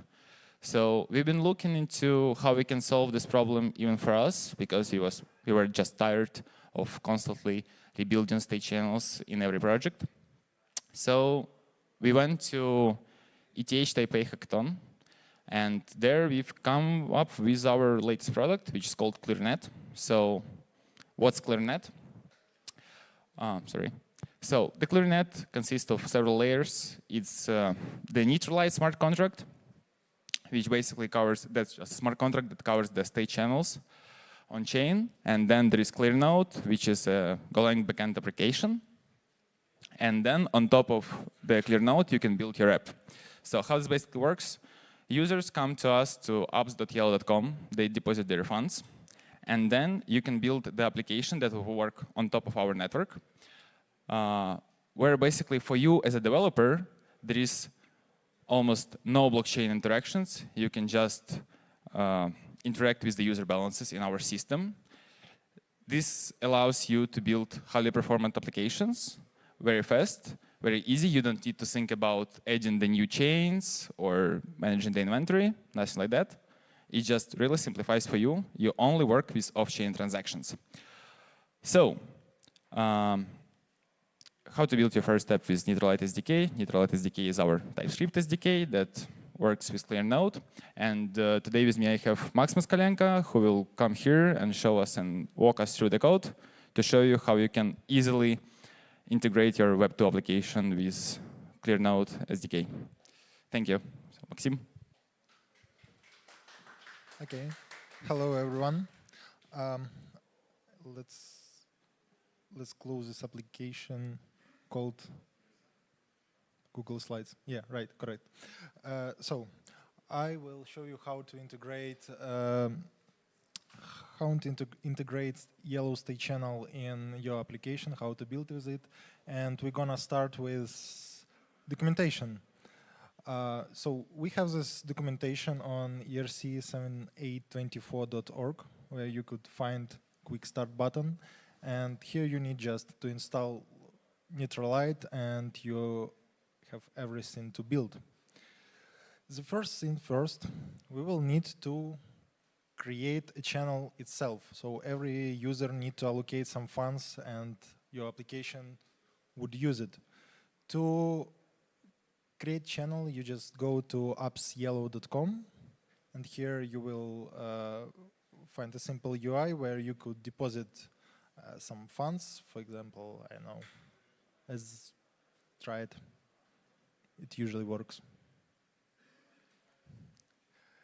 And one more thing. So that's basically will tell our clear node, our backend, that we are this wallet address. What's going on? Okay, success. Cool. That will tell our clear node that we are having some funds, and application which will connect to this clear node will know that this EOA address have some funds. So that's all from side of state channel itself, and then we will almost not touch any blockchain stuff. So the first thing in your applications that you need to do to work with ClearNode is to connect to it. We're using the simple WebSocket connection. You could find some examples to how to do it. In my case, I created a simple application where you just need to guess some number, and with yellow you will receive funds if you are guessing it correctly, or vice versa, you will spend funds if you are not guessing it correctly. So let's take a look how this works inside. So as you can see here, we have WebSocket connection with some different messages. To start using, you need to pass authorization to verify that your wallet is your wallet. And for it, you need to send auth verify message, which consists of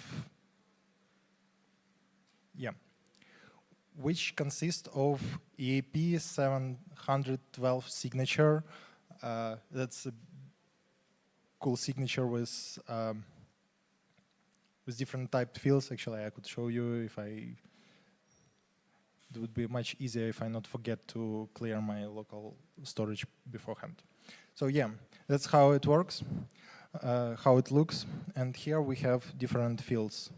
So let's take a look into it. The first one is scope. Basically, some of the fields are unused, but I will tell you about them anyway, because for your better understanding of how it's supposed to work. Scope is basically what are you allowing to do with this account. Right now it could be any string, but in future we will add some restricted set of rules.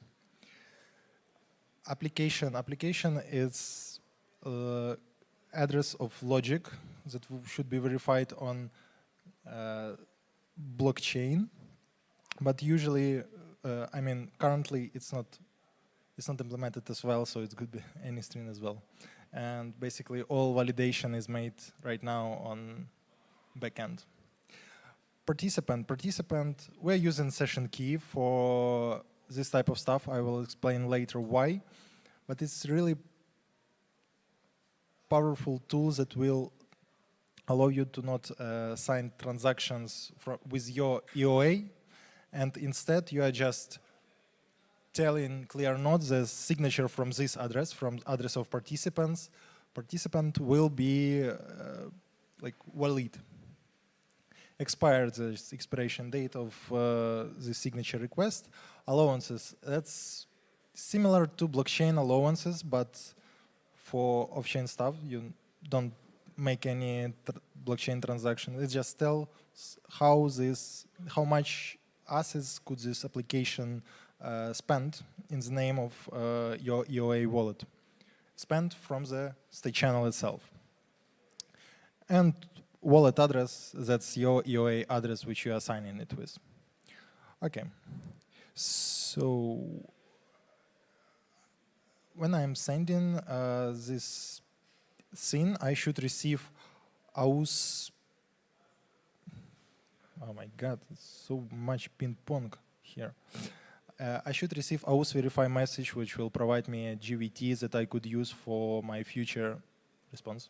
Yeah, it will provide right. It will provide GVT token, which I could use for my future authorization to not spend my time on signing MetaMask requests again. Okay, now let's move on. The next thing that I want to do is, after I connected, after I authorized, it's to get some information about my channels from ClearNode. In order to do that, you just need simple methods from our SDK. Like, let's take a look what I am having right now as my balance. And yep. And here it requires only two things. It's my account where I want to fetch my balances, and signer. Signer is basically sign function. It's plain ETHKyiv sign function that we are using to sign requests on behalf of our application, of our wallet. Because there are two things for it. First one is most of the default wallet and framework using EAP 199 signatures. That's signatures of hex data with some prefix, like Ethereum signed message or something like that. And we don't really want that because we are aiming for the cross-chain and other chains that are not, well, Ethereum. Am I allowed to say that here? Because, well, anyway. Yeah, we are aiming for cross-chain. That's why we are using plain XDCA signatures. And the other topic is UX. Basically, every request that you are sending on ClearNode should be signed by this key, and it will become really annoying when users should sign each fetch, each create, each ping, and each pong, and so on, so on, so on. That's why we're using plain XDCA signers. Okay. And the next thing that I want to look at is actually creating application session. What is application session? It's like virtual channel that connected between several users, several participants. And results of this channel will be used by ClearNode to define the final outcome of the final outcome, which will change your allocations on chain. So it will change amount of money that you can withdraw from. We are using quite complex, not really complex, but well, it's pretty simple, but okay, I just explained it. So basically it consists of two fields. App definition defines an app itself. It has a protocol, which is like defining a string in this application currently not used, so it could be anything. Participants, it's public keys of all participants in this application. It could be 2 participants if this game between 2 people, or it could be 3 participants if it's game between 2 people, and the server who will verify the result of this game. Weights and quorum. So each participant has its own weight defined by this array, and the state is valid on ClearNode if sum of provided signatures provided by these participants will be enough to fill the quorum. In this particular case, my signature from my account is worth, it basically decides result of this application. But it could be up to builder how to distribute this weight. And allocations, that's the most interesting part, how we define who is gonna receive what. In this case, each participant should specify how much money they are willing to lock in this session. they will not be able to use it anywhere on any other app or whatever. And basically the sum of this money will be in the final outcome that they will receive after game is finished or application is done. Okay. So here is some weird stuff. Basically, we want our builders to use client-server architecture, and in perfect ideal world, there should be a server that decides what is right and what is wrong in the game itself. For example, you could take any multiplayer game where server decides how it works. In our case, in my example, there is no real server, just one client with 2 private keys. And in this case, we need to provide signatures for all participants here, which I'm doing. But in a better approach, it would be sending, if participants will send all signatures to server, and server will combine them and send it to ClearNode. Because usually clients don't have private key of all the participants. It's actually not recommended to share your private keys, and it's weird to play with yourself in these games. Okay. So how does it look if I am going to press this button? Let's filter WebSocket. Okay, it's not working. Cool. Please work. Okay. Here, as you could see, I sent my request with create app session. I specified my definitions that you saw above, and here I have a participants, which is my wallet, my currently connected wallet, and I logged 1 cent here and 1 cent from my other wallets that also have state channel that I preferred before. And we're receiving app session ID, which is a unique identifier of this session in this game. Okay, now I could play some games like guess the number. Okay, I lose. Escalations. And now I could close my session. And closing session is pretty similar to creating a session. Instead of allocating funds, you are receiving it. Basically, it's unlocking funds from ClearNode to your application, to your state channel. In this particular example, we need to specify location which we want to retrieve, and app ID that we received from creating session before. And if I will click close session, it will successfully close. What's now? When I will go to yellow apps, right? And here I could see a list of all my transactions. In this case, as you can see, I 2 minutes ago opened the channel and lose some money because they were locked, and I did not receive it after closing because, well, I lost it. And my other channel received these funds.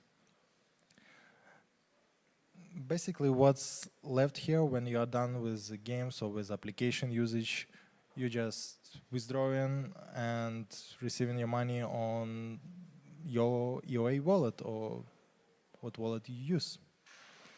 And that's pretty much it. It will allow you to build applications that are blockchain agnostic. As you could see, I did all this stuff without actually blockchain transactions on the side of application.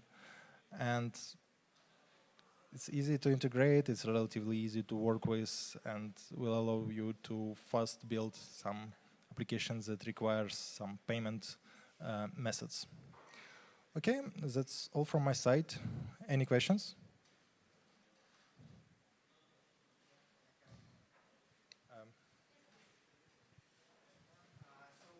Please publish your Okay, I will share this code with you. Also, in our SDK protocol, we have some examples besides it that will help you to understand how it works internally. How could I share it with you? I will. I guess we will add it to Linktree. Do we have this ability to add to Linktree some links? Yes. Okay. Huh? I want to add link to this workshop code. And where could we find the Linktree itself? Do we have some QR code? Okay. That's fine. Your question has been answered. So where we will be able to see this code? I will share it on GitHub.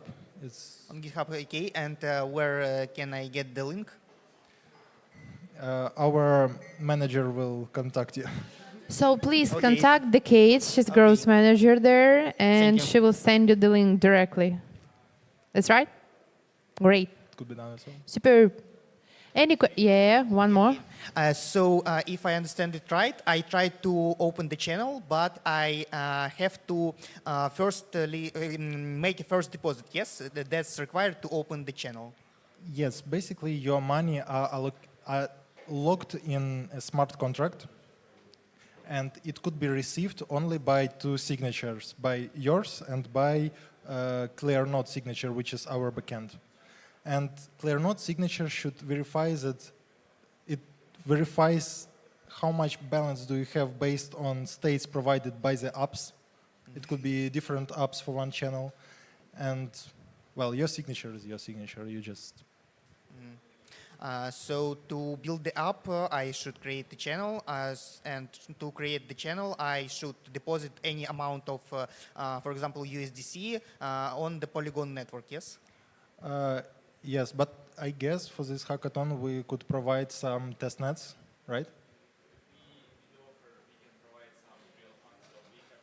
Okay, that's even better. We will give you real money on Polygon.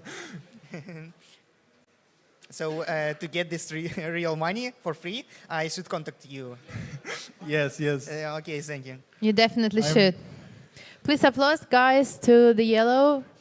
Am I right? Maybe we still have some questions. No? Maybe some. We do have time, guys. Okay, so I believe you're going to be here. And if, guys, you have some question, you can ask them directly. Okay. Great. Yes, we're here, yellow team. You could find us by our T-shirts. Most of us, at least. And hats, I believe. And hats, yes. We have chat. Okay. Thank you. Thank you again for your support and for your great workshop.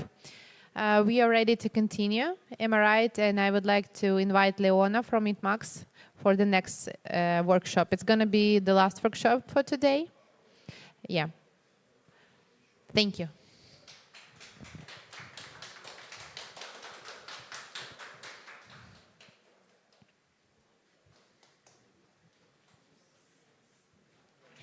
Great.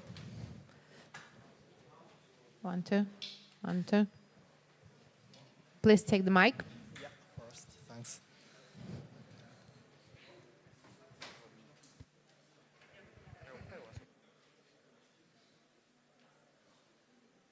Oh, is that possible to use that? Hi. Oh, is that possible?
Okay, hi. Thanks for coming again. It's a different time from I thought. I said over after 5, but no, it's earlier than expected. And yeah, let me talk about the workshop about INTMAX. So yeah, if you builders are listen carefully about this, because we have our kind of particular features of the protocol. So in short, INTMAX on layer 1, it works like a privacy app. If you deposit money and withdraw money, nobody can trace it. And basically, and also it has a AML functionality at the same time. And beneath that, layer 2, which is kind of bridge by bridge contract, let's say layer 2 contract, you have both scalability and privacy. So it's all about our payment stuff. So you can go both actually. So if you wanna add privacy to your dApps, you can use layer 1 side to add privacy functionality. And if you're kind of payment guys, you can use our layer 2. It's crazy scalable, and also everything is like private. It's kind of Monero level privacy, and I think you can enjoy with that. Okay, so this is the conceptual stuff. So I need you to take a look at this kind of document. So we have our developers hub, which is all the document regarding INTMAX is gathering in one place. And I will publish that on the this hackathon's chat room or Discord. Basically, I think that this client SDK is the most important part. And with this client SDK, you can basically manage your payments beneath the INTMAX network, in the INTMAX network. So you can set your privacy app, you can make your payments app, and also you can make your kind of AI agent stuff, and whatever you want with this SDK in our layer 2. And so regarding the specification of the bridge contract, you need to access to the this repository. There's a contract or space this moment. And these are two things. Blocks builder. Block builder is like INTMAX blocks builder. It's really it's really easy to become. So basically, in many ZK rollups, it's hard to become a block producer. But in INTMAX, it's almost instantly you can be a block producer. It's a quite unique aspect of INTMAX, simply because we don't need history. So if you are okay, it's like a joking. So Windows XP. So you have a Windows XP, and you can be a ZK rollups block producer in INTMAX, because all the requirements, it's just making a market tree, instant tree, and it distributes that to client side. So basically, if you have a Windows XP with what you call that, before Edge, Internet Explorer, with that you can be a block producer actually. So it's a bit interesting to explore this part. So if you are interested in this part, you can explore this block producer part. And so CLI is all about mining, and so just a moment. So we have a token distribution mechanism, which is privacy mining. You deposit money and withdraw money. Just doing that, you can earn kind of reward from INTMAX. And this is simply because, for example, in this world, you and me, there's only two people, you and me, right? And I deposit and you deposit and we withdraw money. And okay, I realize that we need 3 people. So another person need to or cannot know that which is kind of withdrawing, right? Because it's a privacy protocol. But for example, if you are depositing to this protocol, you are the only person depositing this protocol. People can know that this money is from yours, right? So basically, coming to the protocol together, it making a lot of sense. It's like it's not just having privacy for yourself. No, if you have privacy for yourself, you can help the other privacy. This is the kind of beauty of this kind of mining protocol. And you can, if you have interest in this part, yeah, you can explore this part as well. So basically, these 3 parts: client-side SDK, and the block builders, and the mining CLI, which is related to layer 1 privacy. So yeah, that's the overview of this development hub. So yeah, if you want to have an overview of INTMAX, please come to Developers Hub, which is described in the common document. And so, okay, I need to talk about a bit, INTMAX, how it works. And just a moment. Ukrainian subtitle. Just a moment. Oh, there's no Ukrainian subtitle. Sorry. So okay. So anyway, what is happening in INTMAX network is quite simple. So in usual rollups, they have a kind of order transaction, kind of sequence transaction, right? And they put that from the mempool and to the block, right? And in INTMAX, actually, this is different. As I said before, you can be even a Windows XP can be a block producer in our system simply because we don't have sequencing. And so what is happening here is like here. So to make our layer 2 block you need a whole database to make a block, right? To make our ZKP. And this is the most kind of difficult part of layer 2. And this is making layer 2 kind of inefficient. And so we can omit this part. This is the core concept. So, if we can have our market tree and distribute that, we don't have to reconstruct the database on the client side. Meaning that there's a communication between the transactor and block producer. So the sender make a transaction and send to the block producer, and they distribute the marker proof to the client side, and they sign on that. And this history will be proven in the client-side ZKP. It's like an infinite client-side ZKP. And this is what happened in INTMAX in the back end.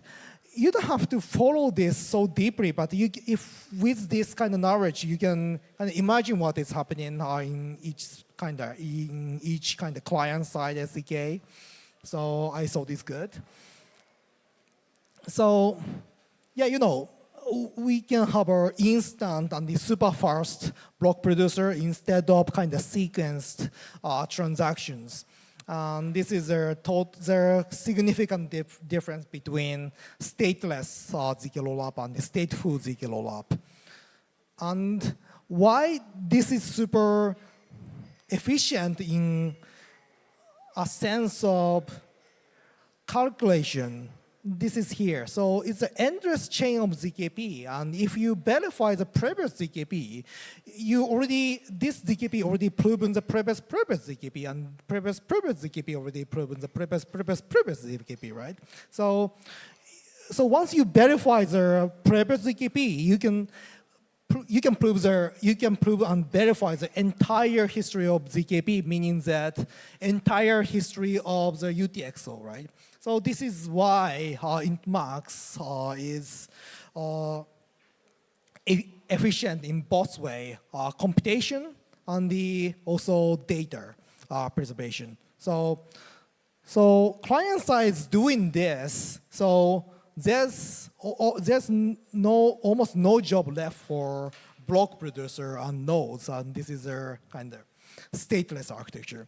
Okay, so let's say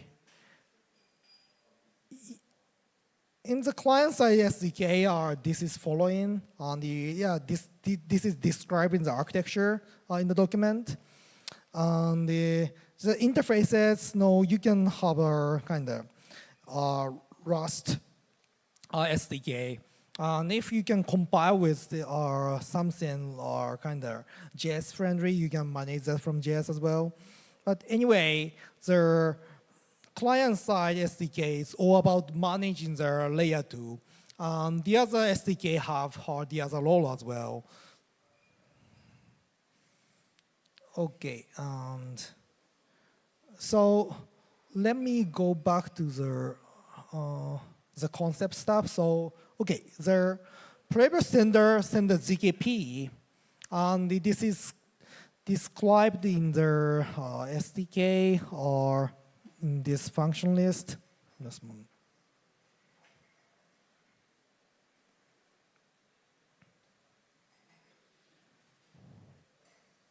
So yeah, in this section, this is describing the transaction corresponding to the core concept of INTMAX. The previous sender make given a marker proof on the input that in the ZKP, which is kind of almost infinite chain of ZKP. And yeah, once you verify the previous ZKP, you can verify the whole history of ZKP, which is meaning that the whole history of UTXO. Please note that this cost of the ZKP, it's not even linear, it's constant. So, because only proving the previous ZKP is fine, right? So no matter how it gets long chain of ZKP, it's a constant cost all the time. And there's a communication. Then, okay, this is the last part. So how to start using INTMAX? So this is a bridge contract. It's a beta testing right now. And you can deposit money to this or this bridge contract. And how to manage that? Actually, you can do all the stuff here. Mining and the bridging money to layer 2. And having the privacy on layer 1, and also sending transaction on layer 2. So you can do all of them. And please note that maybe if you start using this, it's super simple, so you don't miss anything. But only one thing you should notice, like you have a two-step.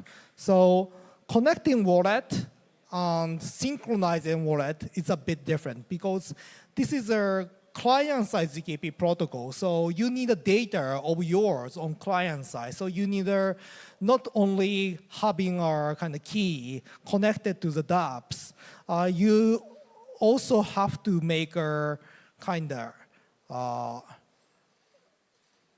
you also have to make a data download from your backup or your client side. So this is the biggest difference from the other blockchains. So okay, in short, I will go to summarizing this. So basically, there's only you have to visit this website INTMAX developers have, and you have kind of tasks or challenges in the paper described for ETHKyiv. And after that, you can actually start using this with this beta testnet bridge.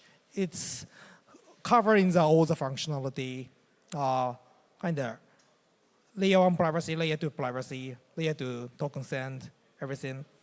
So thank you so much for taking your time to understanding this bit strange protocol. And I appreciate it a lot. Thanks so much.